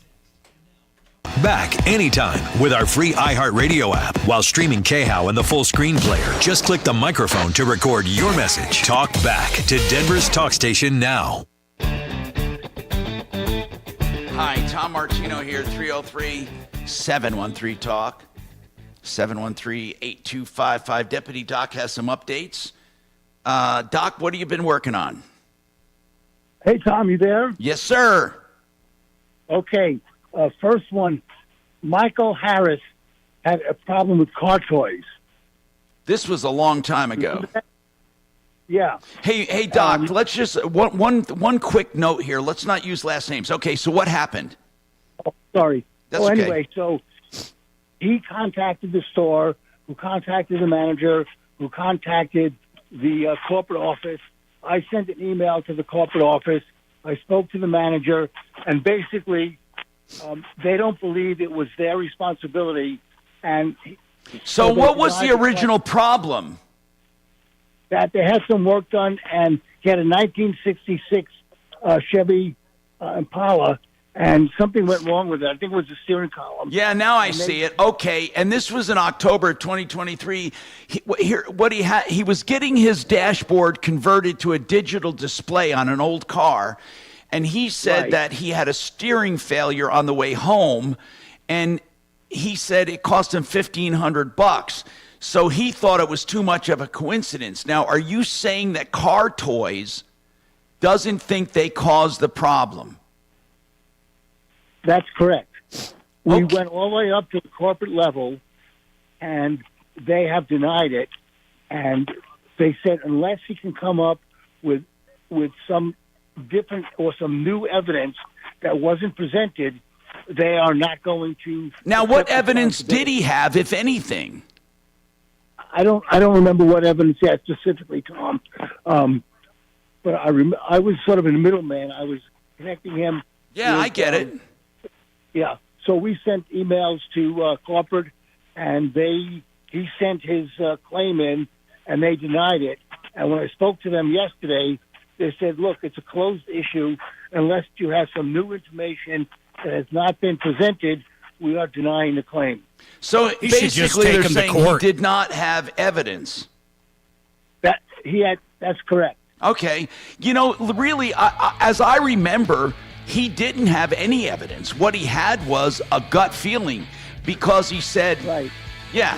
Okay, hang on, and we'll do more follow-ups coming up. 303-713-TALK. Also, rpcenter.com's with us, Retirement Planning Center of the Rockies. Stick around for that and more on the Troubleshooter Show. 303-713-TALK, 713-8255. It's pee-pee time? Pulse 13's Tom Martino is at the Sunshine Skyway Bridge, and he has this report. Tom? Leslie, as you can see, we are no longer on the Skyway, but near the Skyway, and there's a reason for that. The bridge was cleared off completely after the State Department of Transportation had inspectors down here, and they found it to be structurally unsafe. But earlier today, it was mass confusion. There were a lot of people on the bridge, rescue workers, police, firemen, and they were trying to keep reporters from getting too close to the edge, that critical edge that broke off after the collision. In order to explain how this happened, I guess you have to set the stage. According to eyewitnesses we talked to, it was raining heavily, foggy, the wind was blowing, and you could hardly see the top of the Skyway. 4 cars were driving up, and there was also a bus, a Trailways bus carrying 23 people. Now, it was as they were reaching the top, at the same time, the 660-foot freighter was approaching the channel to go into port. It rammed into the bridge. Apparently, the people on the bridge did not feel the impact. But after that, the girder started vibrating. And they started vibrating where the concrete shook and fell into the water. Then the steel girder started falling. Cars fell in, the bus fell in. But this one man, Richard Hornbuckle, who we talked to, and you'll hear from him in just a minute, he survived, and so did 4 people in his car, and he can tell you a hair-raising experience, something that saved his life. He slammed on the brakes because he saw something that didn't look right. He saw pieces of metal hanging off the edge of the bridge. His car is now hanging on the edge of that bridge. Let's go and hear from that eyewitness, Richard Hornbuckle, who was in that car. It was raining. Catching dogs, of course. It was dark. The wind was blowing like a hurricane. I was driving at about 20, 25 miles an hour. A Greyhound bus, I believe, or some type of bus, passed me doing about 30, 35, very slow. On the outside lane, I switched over. There was a stalled car here and got in behind him. And as I came to the very top of the bridge here, I saw the rest of the bridge was out and applied the brakes immediately and stopped with them about 2 feet of going in. We all bailed out of the car and went back up to stop the other cars, waving, and we got all the other cars stopped, and then another car that was here pulled up and blocked it, and then I looked down, saw my car with all 4 doors open, and the wind was blowing. I went and closed them so that it wouldn't blow over. Richard Hornbuckle, who narrowly escaped injury when he stopped just before going over the edge. That was the survivor, but you can't help to think of the shock and terror that went through people's mind as they were going off the bridge in their vehicles. And out on the bay is Pulse 13's Neil Vicino to tell us what he sees from there. As you've probably already heard from Tom Martino and Tim Smith, the weather is deteriorating out here rather quickly. We're going to try and tell you, as far as we know, from what we can see and what we've been told, what did happen out here at 7:39 this morning. We're aboard Captain Jack Nowling's 23-foot Mako, and we're less than, about 40 or 50 feet just to the west of the Summit Venture, the ship that rammed, that hit the Skyway Bridge this morning. She's a 606-foot ship out of Liberia, out of Monrovia. She is a phosphate carrier. However, we told she was not carrying phosphate when she was inbound this morning and hit the bridge. These incredible pictures I'm sure you're seeing right now are, of course, of the ship and a large part of the superstructure from the Skyway, maybe 40, 50, or 60. Or car. Okay, what's your name? Kenny? Okay, hang on for me.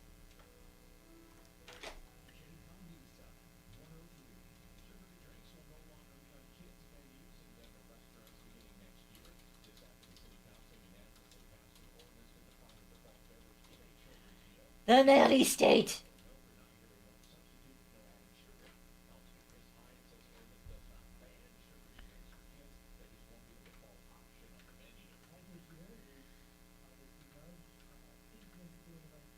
Because that always works.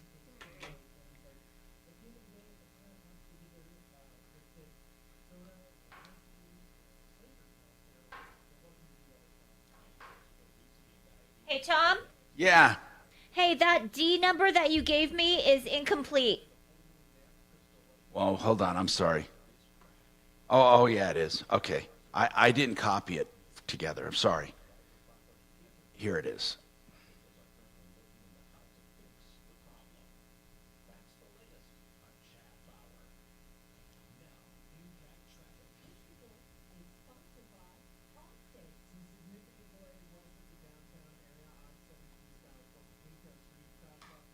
Got it. Perfect.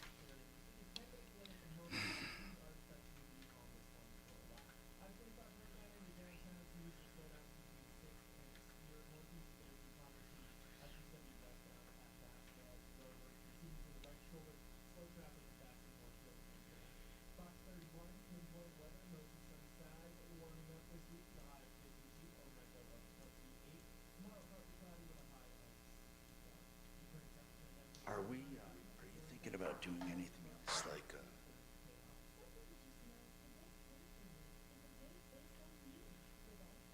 Hello, is this Dee? It's Daryl? Oh, okay. Sorry, I was told Dee. Apologize. Tom had asked me to call you about next door. This is the Tom Martino Troubleshooter Show. Okay, and what seems to be the problem, Daryl?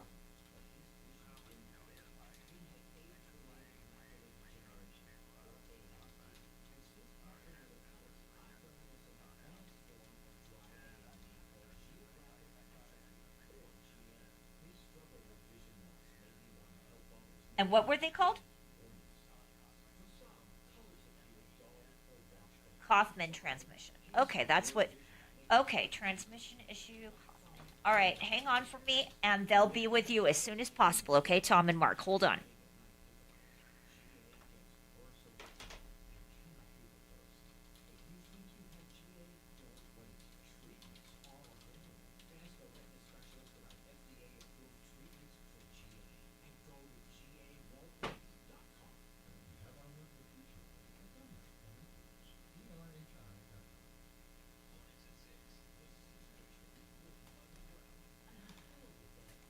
Ten seconds here, guys.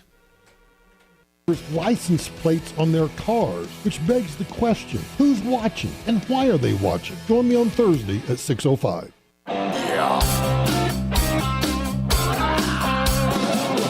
Ripped off, bad news. You need advice so you don't have to lose.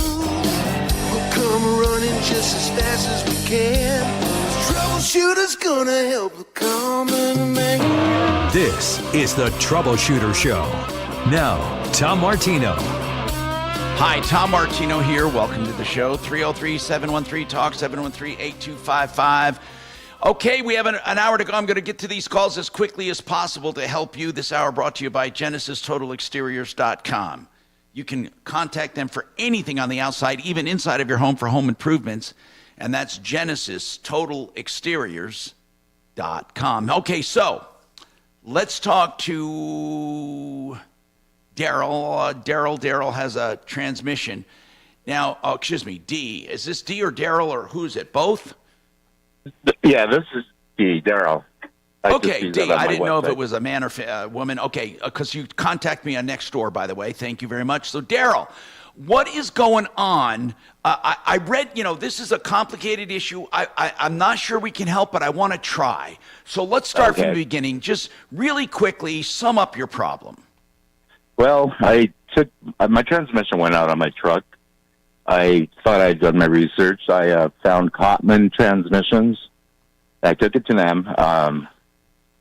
He called me the next day telling me my vehicle was repaired. Which Kaufman did you... Wait. Which Kaufman did you take it to?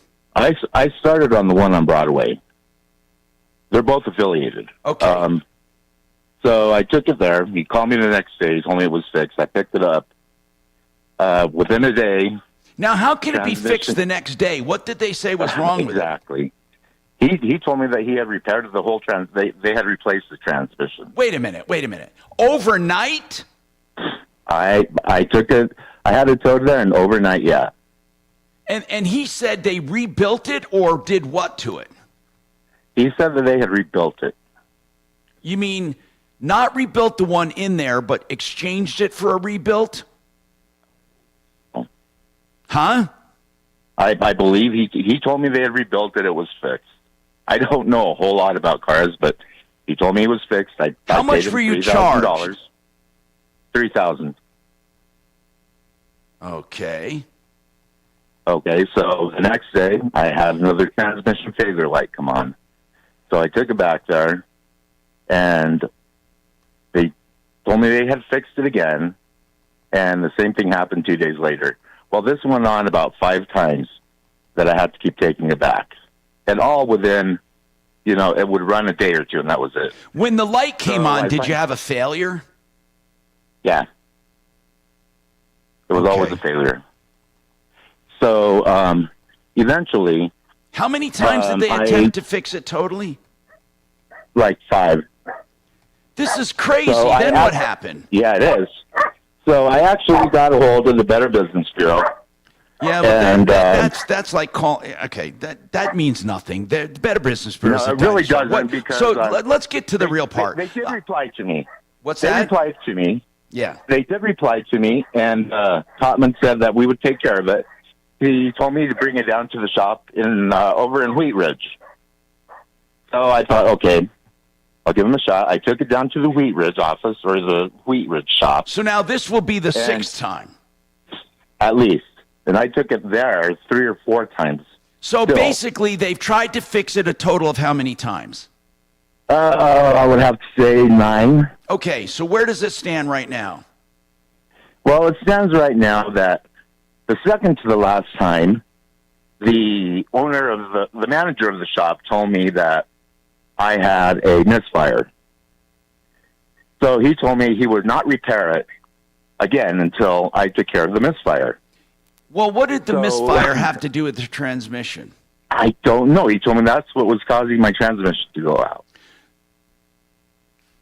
Okay. But it would only run 2 or 3 days before the transmission would go out. So the last time I had it towed over there, it cost me over $100. Can you get Jeff Kimmer on? It cost me over $100. I had it towed over there, and that's when he told me we could not move forward with any repairs until I had the misfire taken care of. Got it. So I finally got all that done. Got all what done? I got the engine repair, the misfire. By who? A friend of mine. Because I couldn't take it anywhere. It wasn't running. It was here in my parking lot, like, all that time. Okay, so was there truly a misfire? There was a misfire. One of the, it needed spark plugs is what it needed. But you know what? The first time I took it around to Cotman's, I paid him $100 to do a spark plug change. Hey, listen, okay, I get it. It's getting complicated. So right now, though, after the misfire was corrected, what did Cotman do? He told me that my warranty was expired and he would no longer take care of it. How long was it from the time they attempted to fix it, the 9th time, to the time you took it back after the misfire? Probably about 3 months. How long was the total? How long was the total warranty? The total warranty was for a year, but we're talking that No, wait a minute. So hold on. If the Daryl, when was this? Let me get back to the important thing. I should have asked this in the beginning. When did they fix it overnight? What date was that?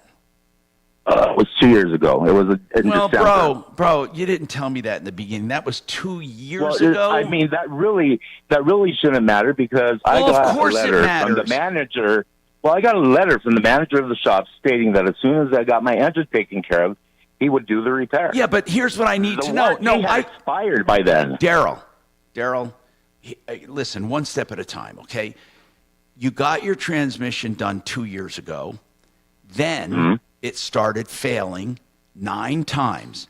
How much time did the 9 times take?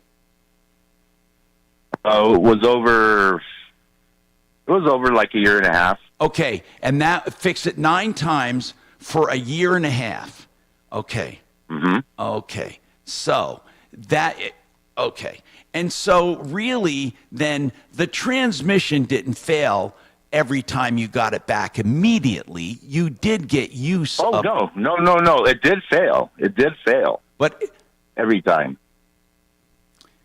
But then how... It failed every time. Did it fail as soon as you picked it up? Well, then the longest it ran was maybe a week.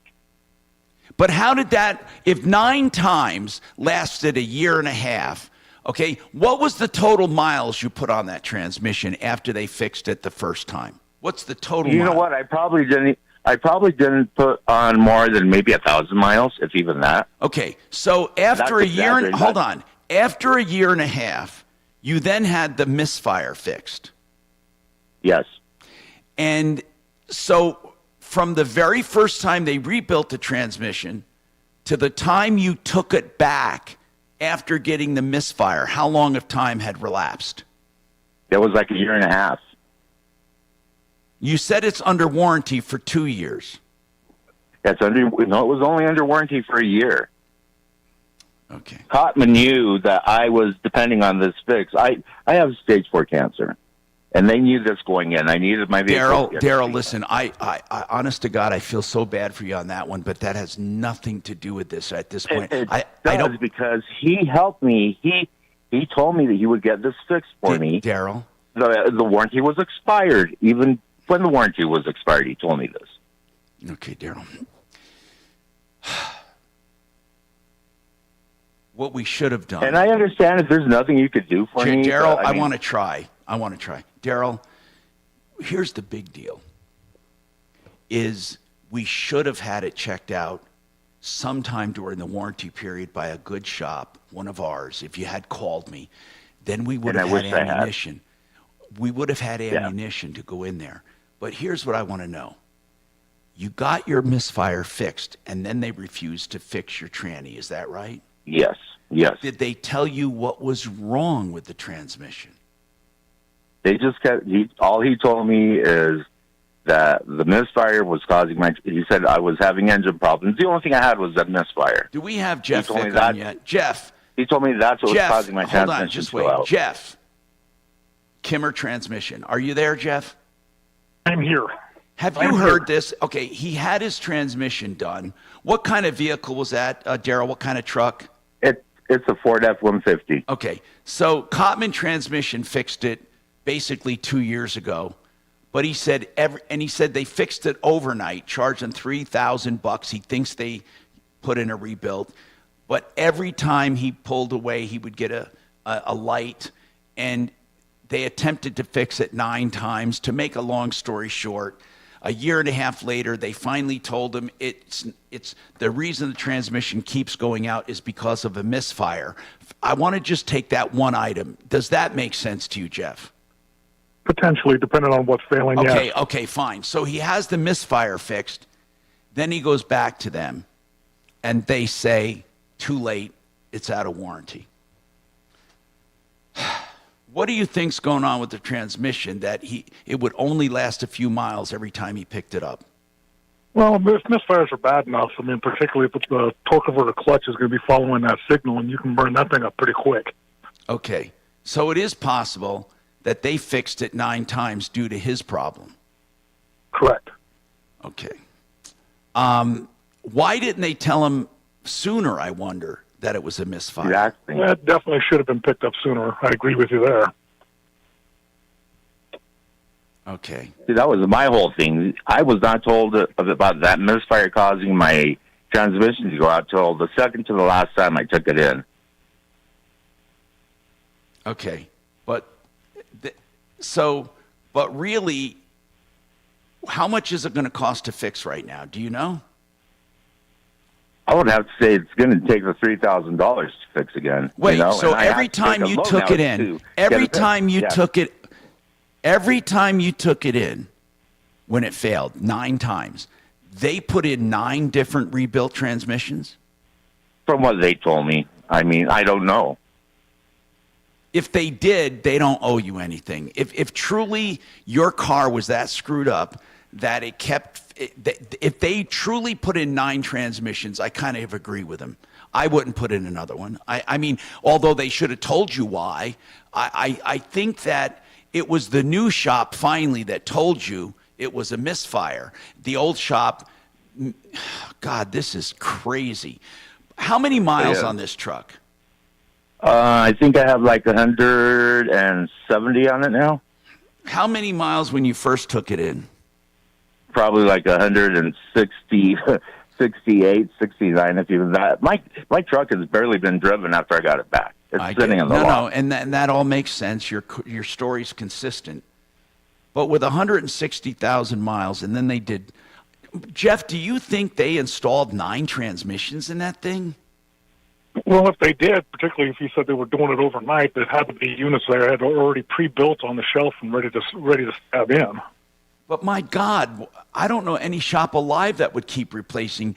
Wouldn't they say, no, wait a minute? You want to get to the source of what's making these things fall down, because, I mean, bringing them back in the door, that's nothing but costing you money.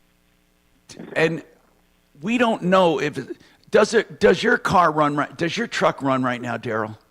Nope, it's sitting in the lot. What lot? My parking lot. How did you get it there? I had to have it towed here, and it was like 20-some miles. It ended up costing me over $100 to get it towed there and back. Oh, God. Man. And at this point, I'm wondering if I should just bite the bullet and maybe try to get rid of it as is and get a new vehicle. Oh, my God.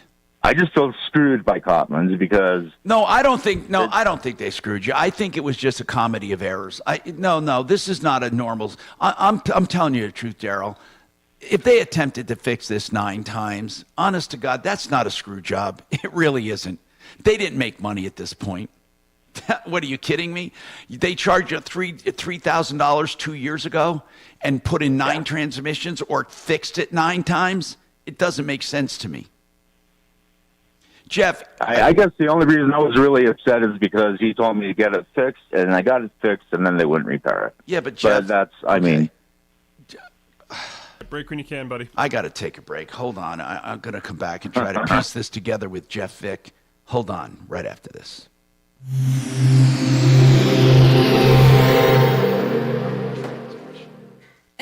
He's not saying he spent $3,000 9 times, is he? Last year, you should call Excel Roofing. We'll let you know if $3,000 for each transmission replacement? 303-761. He's not saying he did $3,000 for each transmission replacement, is he? Excel, you should too. No. You don't pay a cent until you're once. 3-761. Okay. 6400. ExcelRoofing.com. I'm talking to Joe Chiano right now, and he wants to talk about a movie event. He had one once before at a different location, and he wants to open it up to other people. It's called The Baby Boomer Dilemma, and it's a movie, a true movie, an informational movie about finances moving into later life, and it talks about the benefits of different financial instruments, and Joe will be hosting it on April 9th at Southlands Theater, AMC. Joe, what else can you tell us about it? No, April 9th, Tom, you're right, at the Southlands AMC 16 Theater. And you were there at the last event, at the last movie event in Highlands Ranch, and we had 173 people show up. As a matter of fact, 3 people were sitting on the aisle. They couldn't get a seat. So this theater is a little bit smaller. It can only hold 140 people. And let me tell you something, Tom. It's a fantastic movie. It's made in Hollywood. It's professionally done. And it talks about retirement.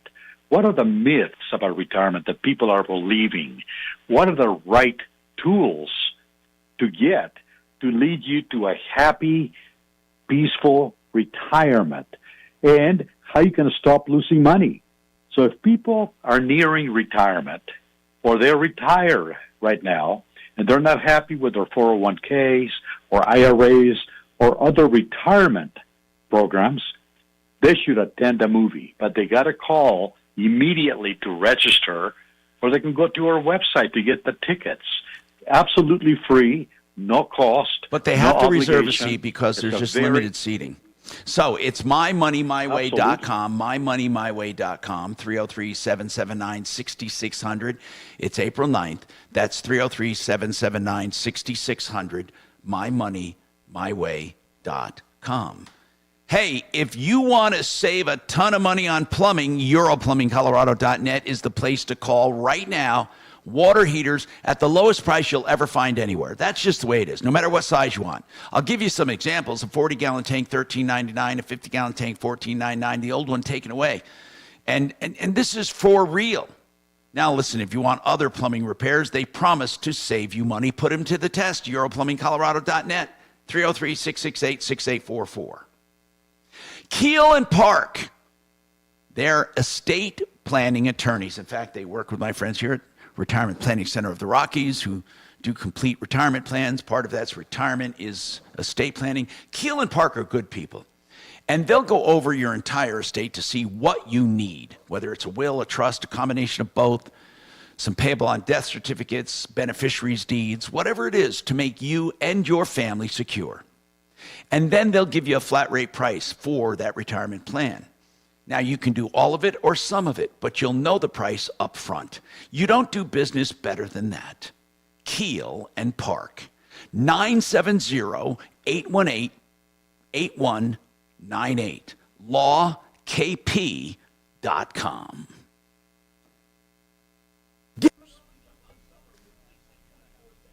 I would start there, and there's a whole bunch of them. So I would go to referrallist.com, type in mortgage, and then you will have probably, 6 or 7 pop up. No problem. Thank you.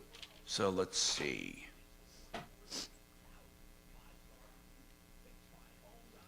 So on retire, here are the illustrations you get. Is this for my wife?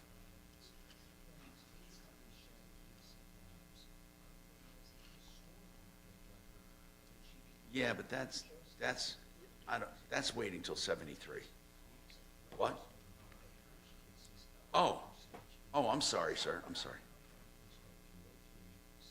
Okay, good.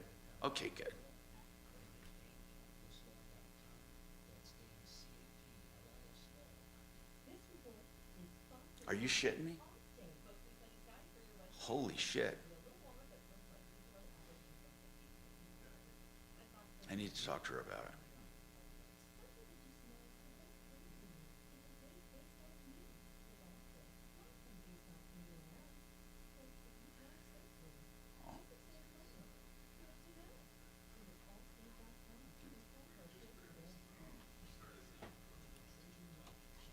Hmm. 10 seconds, guys. That'll be good money. Health.com. Denver's talk station. Online at khout.com.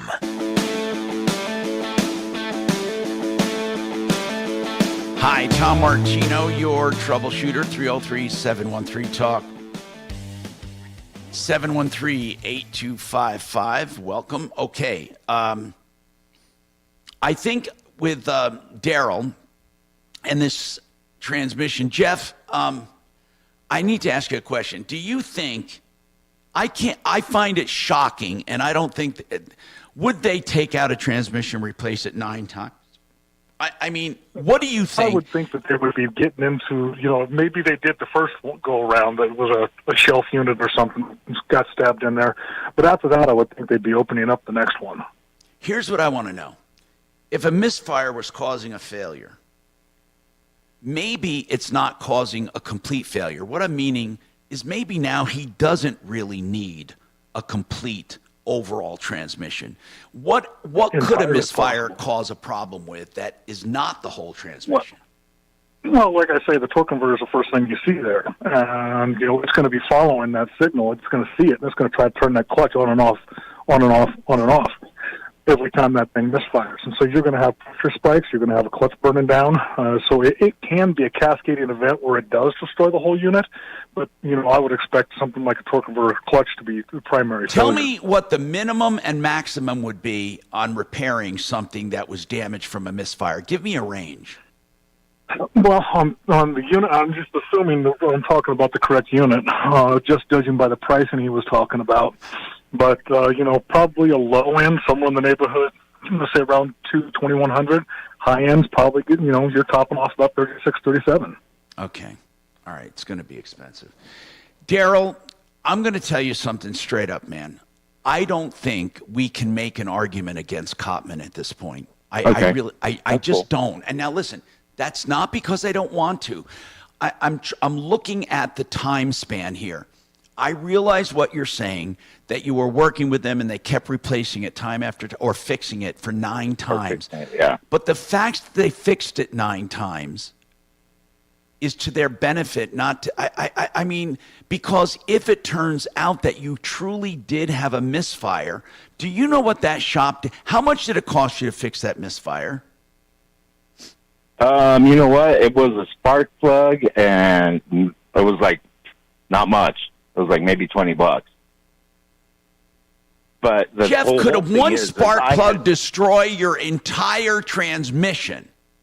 If you've got a hard enough misfire and then signal is following that, then yes.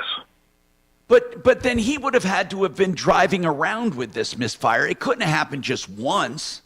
You would certainly think that it would take a few miles to do it, yes. I don't know how hard the misfire was, but you would think you'd be able to put some miles on it before it actually took it out.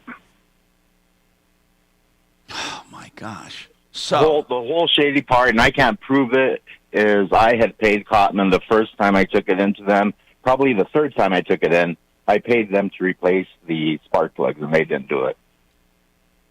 And why did you ask them to do the spark plugs the third time you took it in? Just because I assumed it needed it. Why? Because I had bought the truck. It was used when I bought it. Okay, so it wasn't because they mentioned a misfire. No. Okay. No. Okay. So listen, how do you know they didn't do the spark plugs? But because I had them pulled and they were never changed. Did they charge you for them? I gave him $100 cash to do it. Yeah, because he said he had. Do you have that in writing somewhere that they were supposed? I don't. So you have no proof that you paid them No. $100 and told them to change the spark plugs? No proof. Okay, so do you see what I'm facing here with your call? You see it, right? You're telling me you're telling me they didn't change out your spark plugs, and that caused a misfire, and the misfire caused it. But you have nothing to show, nothing at all. No. Nope. D, I can't go after Cotman. Cotman. The second shop about it, but D, I can't go after Cotman. I can't do it. I understand. I understand. I wish I could. I can't.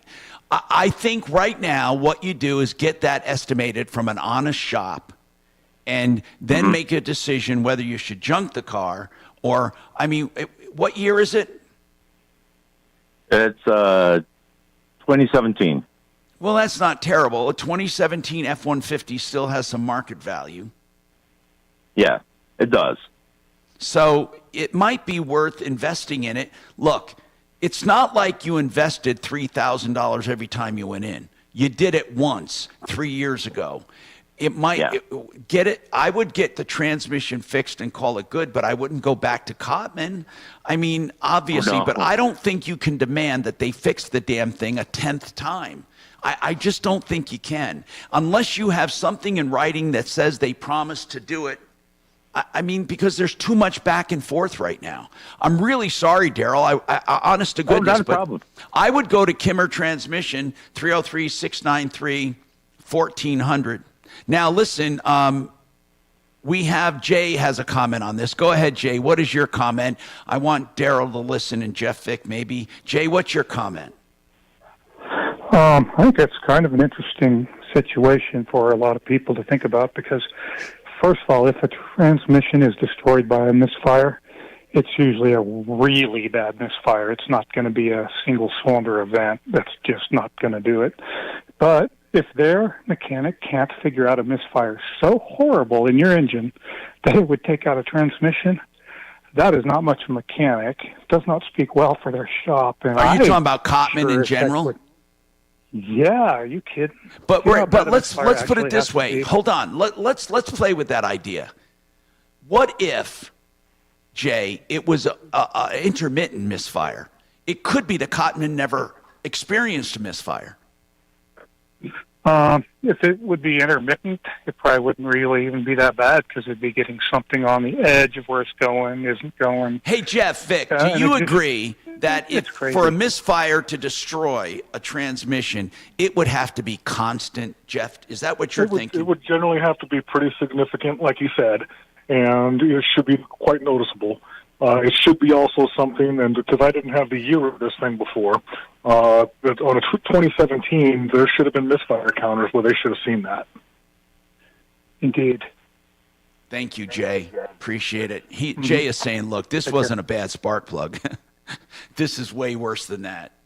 And Jeff is saying basically the same thing. So there's either two things going on. A misfire didn't cause it, and Cotman is just BSing him.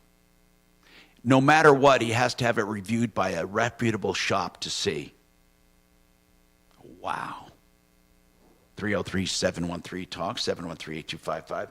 So listen, I want to talk to Retirement Planning Center of the Rockies right now and talk about, you're saying right now, and I want to make this clear. You don't do just annuities. You do them, you do annuities, but not just annuities. You do a complete plans. But I want to talk about, you say it's an excellent time to get into an annuity right now. Why?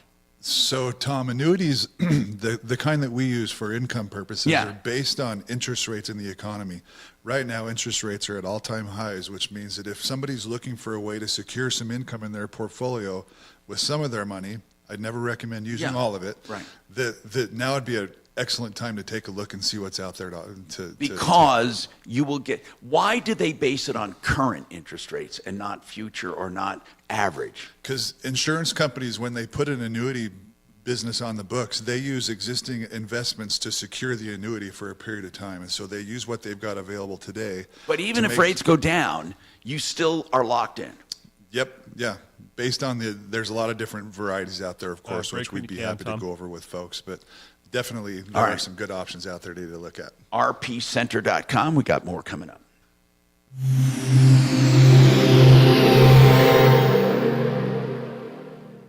This is Denver's Talk Station with Tom Martino now. Michael Brown tomorrow morning at 6:30 KHOW Denver. Now, Impact Traffic. This report is sponsored by Allstate. A fairly standard afternoon drive throughout the Denver metro. I-25 northbound, we're showing speeds in the 40s and 50s between Alameda and Colfax. Southbound I-25, it's easy driving through town. Northeast of downtown, I-270 westbound through Commerce City. Roadwork continues in the right shoulder at Vasquez with slow traffic back from I-70. We're seeing a 5 or 6 minute delay. If you're heading to DIA, I-70 eastbound, busy driving starts just after 225 to Pena. Fox 31 pinpoint weather nearing that high of 52 today, mostly sunny skies.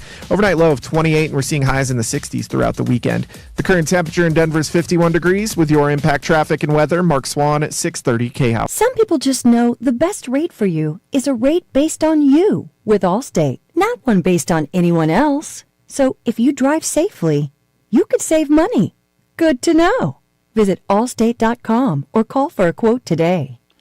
You know, floor coverings are the first thing you notice in a home. If you have terrible rugs or chipped up or bad wood or whatever, you want to change it out. Simply Floors, Inc. is such an excellent place to go. First of all, you get the expertise of Buddy and Karen Mitchell and their team. They'll come to you or you can go to them. They have 2 showrooms with one on the way. You can find out more at simplyfloorsinc.com. They have every selection you have, from luxury vinyl planking to hardwoods, engineered floors, laminates, carpeting, all with great prices from Proximity Mills. Simply Floors, Inc. That's INC, simplyfloorsinc.com. Another place, from the floor coverings to the window coverings, I love Made in the Shade for window coverings. They have high tech that can be controlled by a cell phone. They have others that you do with the old-fashioned way, but they did away with cords on shades, push and pull. They have wonderful options for you. No matter where you live, what kind of home you have, they'll send out a designer to estimate for you free of charge, along with measurements, and then you decide. If you want to do it, they have the best installers in the business and the best guarantees. Made in the Shade. DenverShades.co. DenverShades.co. Genesis Total Exteriors not only does roofing, siding, stucco, windows, doors, and all of that, but they have special kind of roofing now. I love this newest technology. It's called a smog-eating roof. What it is, it's a roof that is a wonderful roof that has a granule that interacts with the environment and turns harmful pollutants into harmless nitrogen gases. That means the air in your house is cleaner. That means when it rains, all of the runoff from your roof is cleaner. In fact, it actually nourishes your soil. It's crazy. I'm telling you. It's a smog-eating roof. Call them for all your exterior needs. GenesisTotalExteriors.com.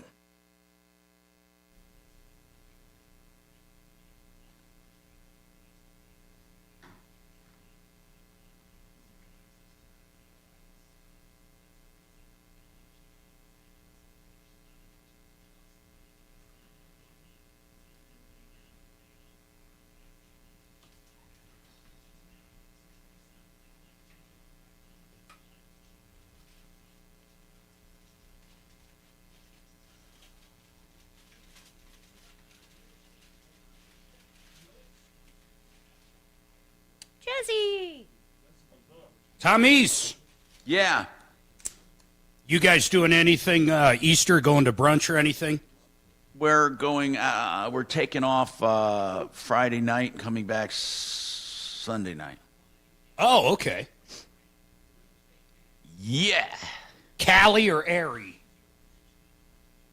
I don't think either. I think there's something special she planned. But it will be a hotel and brunch and all that. Detroit. Yeah, Detroit. No, I think we're probably going to go to, let's see, downtown L.A. Nice. Next to a homeless encampment. You can get a lot of good deals down there.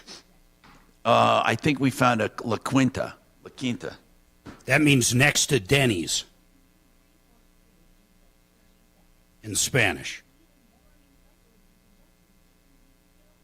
Why am I getting a notice here about a seminar about pilots' mental health?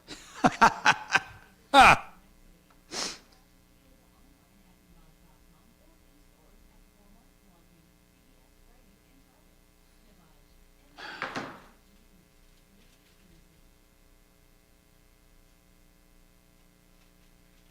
So I don't need this if you sent me the digital form of this, didn't you? No, I keep all digital. I mean, no, but that's good.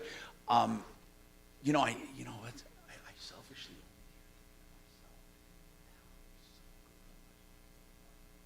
Just on her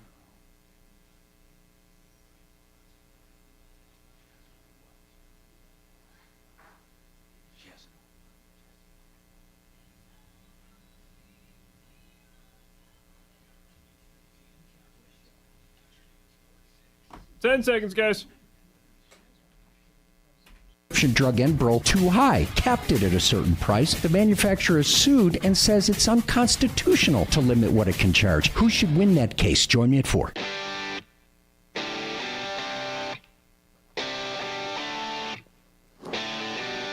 Hi, Tom Martino here. 303-713-TALK. Denise, she is a landlord with a question about a tenant.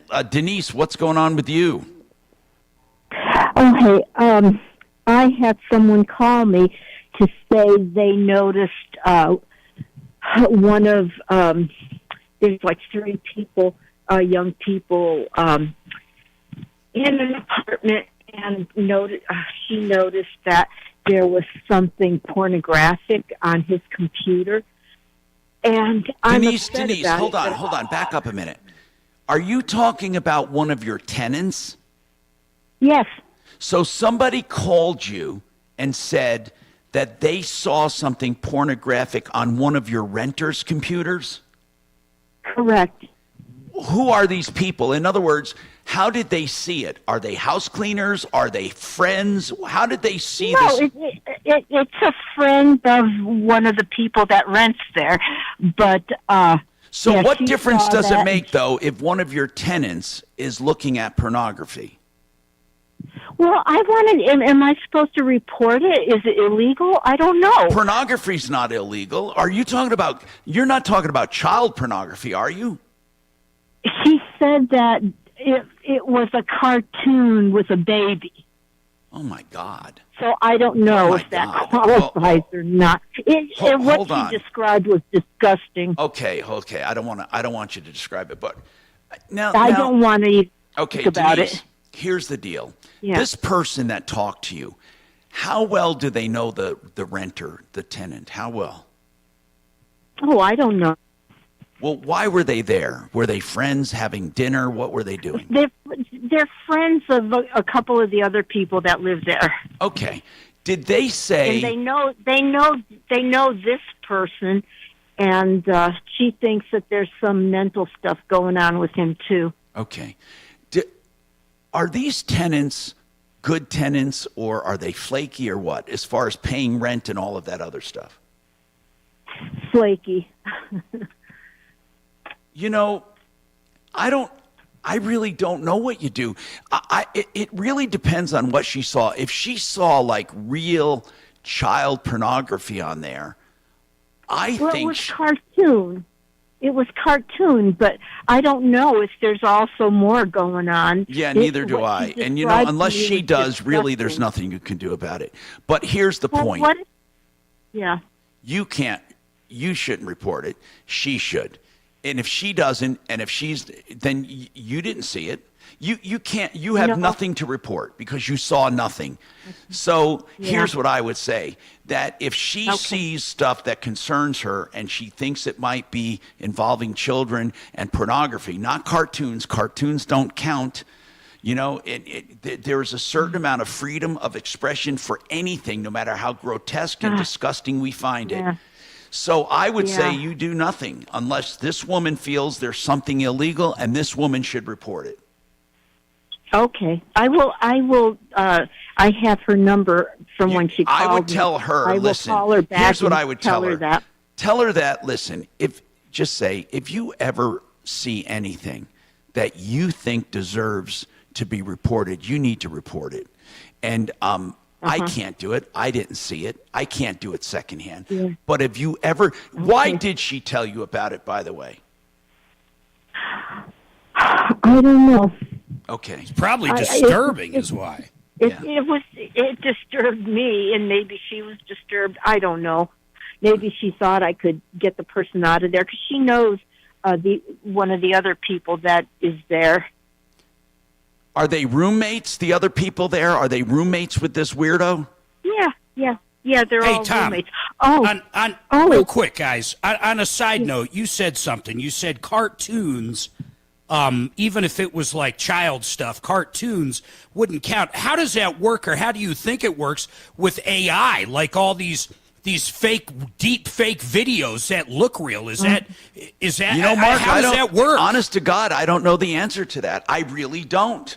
I know that people are allowed to draw ugly, disgusting, terrible, vile cartoons and pictures, even depicting children and pets and animals and everything. They're allowed to do that. Now, whether or not you can publish it and where you can publish it, that's for all these sickos to figure out. However, it is a freedom of expression that people can do. They can even depict violence. They can depict cartoons of killing people and all kinds of stuff, of school shootings, of disgusting, terrible, vile things. What they can't do is incite it in others, and that becomes a really fine, I don't know where the distinction is. And what Mark said, if it's fake and a freedom of expression, does that include stuff that looks real?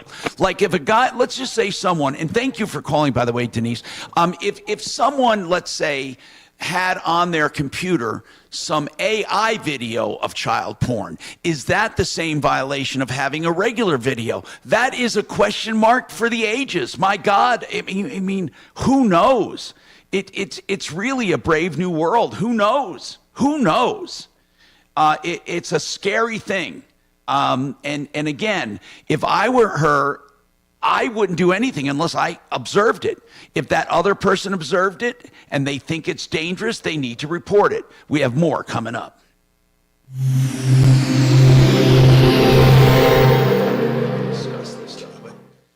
Now, Impact Traffic. This report is sponsored by Allstate. A fairly standard afternoon drive throughout the Denver metro. I-25 northbound, we're showing speeds in the 40s and 50s between Alameda and Colfax. Southbound I-25, it's easy driving through town. Northeast of downtown, I-270 westbound through Commerce City. Roadwork continues in the right shoulder at Vasquez with slow traffic back from I-70. We're seeing a 5 or 6 minute delay. If you're heading to DIA, I-70 eastbound, busy driving starts just after 225 to Pena. Fox 31 pinpoint weather nearing that high of 52 today. Mostly sunny skies. Overnight low of 28, and we're seeing highs in the 60s throughout the weekend. The current temperature in Denver is 51 degrees. With your Impact Traffic and weather, Mark Swan at 630 KHOW. Some people just know the best rate for you is a rate based on you with Allstate, not one based on anyone else. So if you drive safely, you could save money. Good to know. Visit allstate.com or call for a quote today. RKC Automotive. That is Ramondo and his team over on Evans, west of Tejon. You know, he's really a good guy, and we're getting great reviews on him. He does auto repairs and maintenance, major and light, old and new, foreign, domestic. He does it all. And you know what else he does? Value. If you want value pricing with honesty and integrity, RKC Automotive, 720-749-3965. K&H Home Solutions, the oldest home improvement company in Colorado, is a company you can trust. I have for 45 years. Listen, they've been around 65 years. K&H. They started out as KH Windows, so their website is khwindows.com. Go there to find out about all of their products, including the new bathroom remodeling they do. That's a company you can trust. That's khwindows.com. And another home improvement company I love, The Art of Granite, for your countertops. It says granite in the name, but they do any countertop. Man-made or engineered stone, they call it. TheArtofGranite.com does something else. They'll give you a price on the phone. All you have to do is call. You can get a free premium edge treatment or 15% off, or possibly some other incentives like a free sink. You get to pick it. Why don't you call them first and get your price? 303-386-5919, TheArtofGranite.com.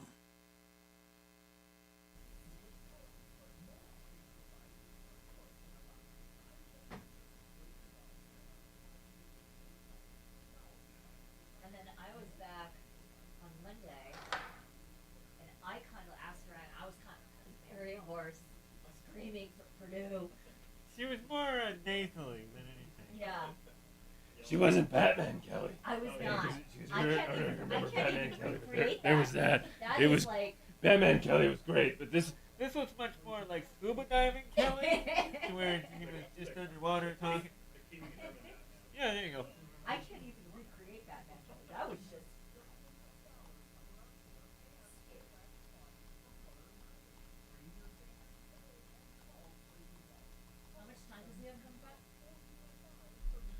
He's got 3 minutes until he's back, and he's got about 2.5 when he comes back. Hey, that's pretty good, Dragon. Yeah, it's impressive. Tomorrow to ask her questions and get compasses on. So, are you available at, say, 10 a.m.?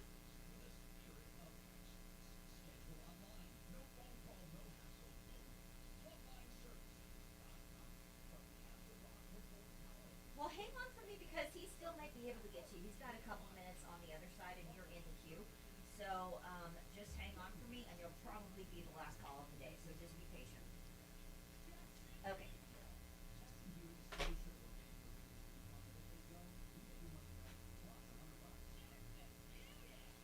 Phew, yeah.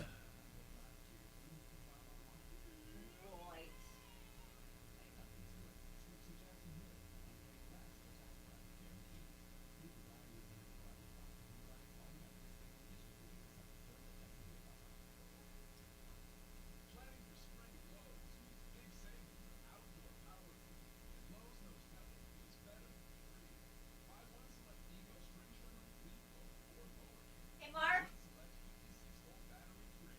Yep. Do you want me to stop the stream, or do you have it? Yeah, stop I'll it get now. it.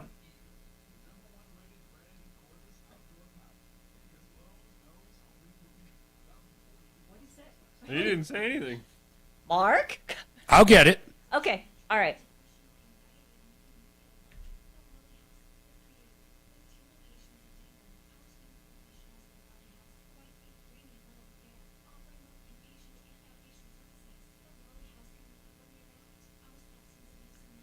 Hey, Tom, there's I hate that fucking word. Somegutide. What's the other one? That?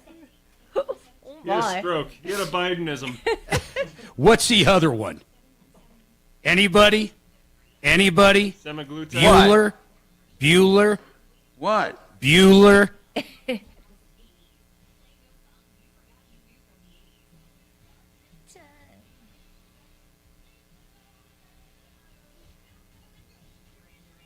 Sing it, Kels. Sing it.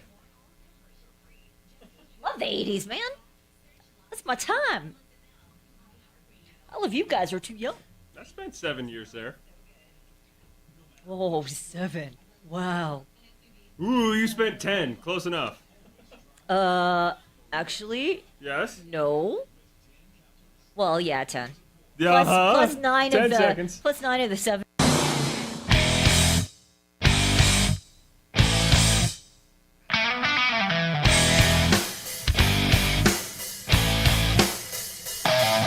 Hi, Tom Martino, your troubleshooter. 303-713-TALK.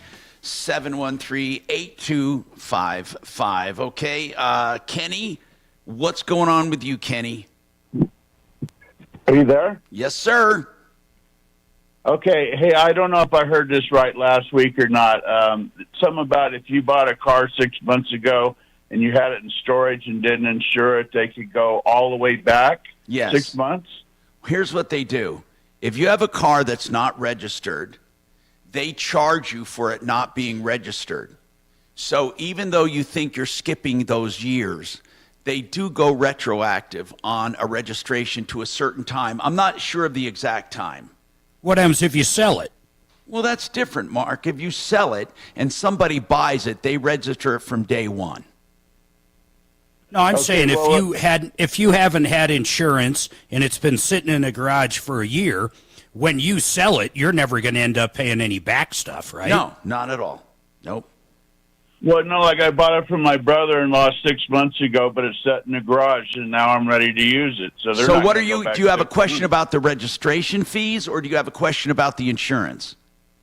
Well, the insurance. I mean, like I said, I parked it in the garage. No, if you didn't have that car and you didn't have it insured and it's a new car to you, that's all that matters. They want to know what was it doing for the last 6 months. You need a broker like Compass Insurance Group who will explain to the underwriter that it wasn't uninsured on the street. But there are some insurance brokers that won't do that. They will just rate you based on 6 months of no insurance.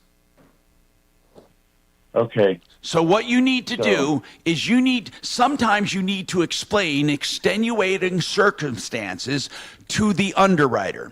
Sometimes you don't. It depends on what they do. So if they say, who was the previous insurance? And you said, no one, you could rewrite the bill of sale, what you should do. Is it your brother? Brother-in-law. Yeah, I was just thinking, well, I can just You say, could okay, I bought rewrite it the bill of yesterday. sale and do it, and then there's no question as to what the car was doing. Okay. I'm Tom Martino. We're out of time. I want to tell you about rpcenter.com, the people I know and trust for my retirement plan, and you can too. 970-663-3211. That's 970-663-3211, rpcenter.com. I'm Tom Martino. Call 303-MARTINO for help, information, and referrals. See you guys.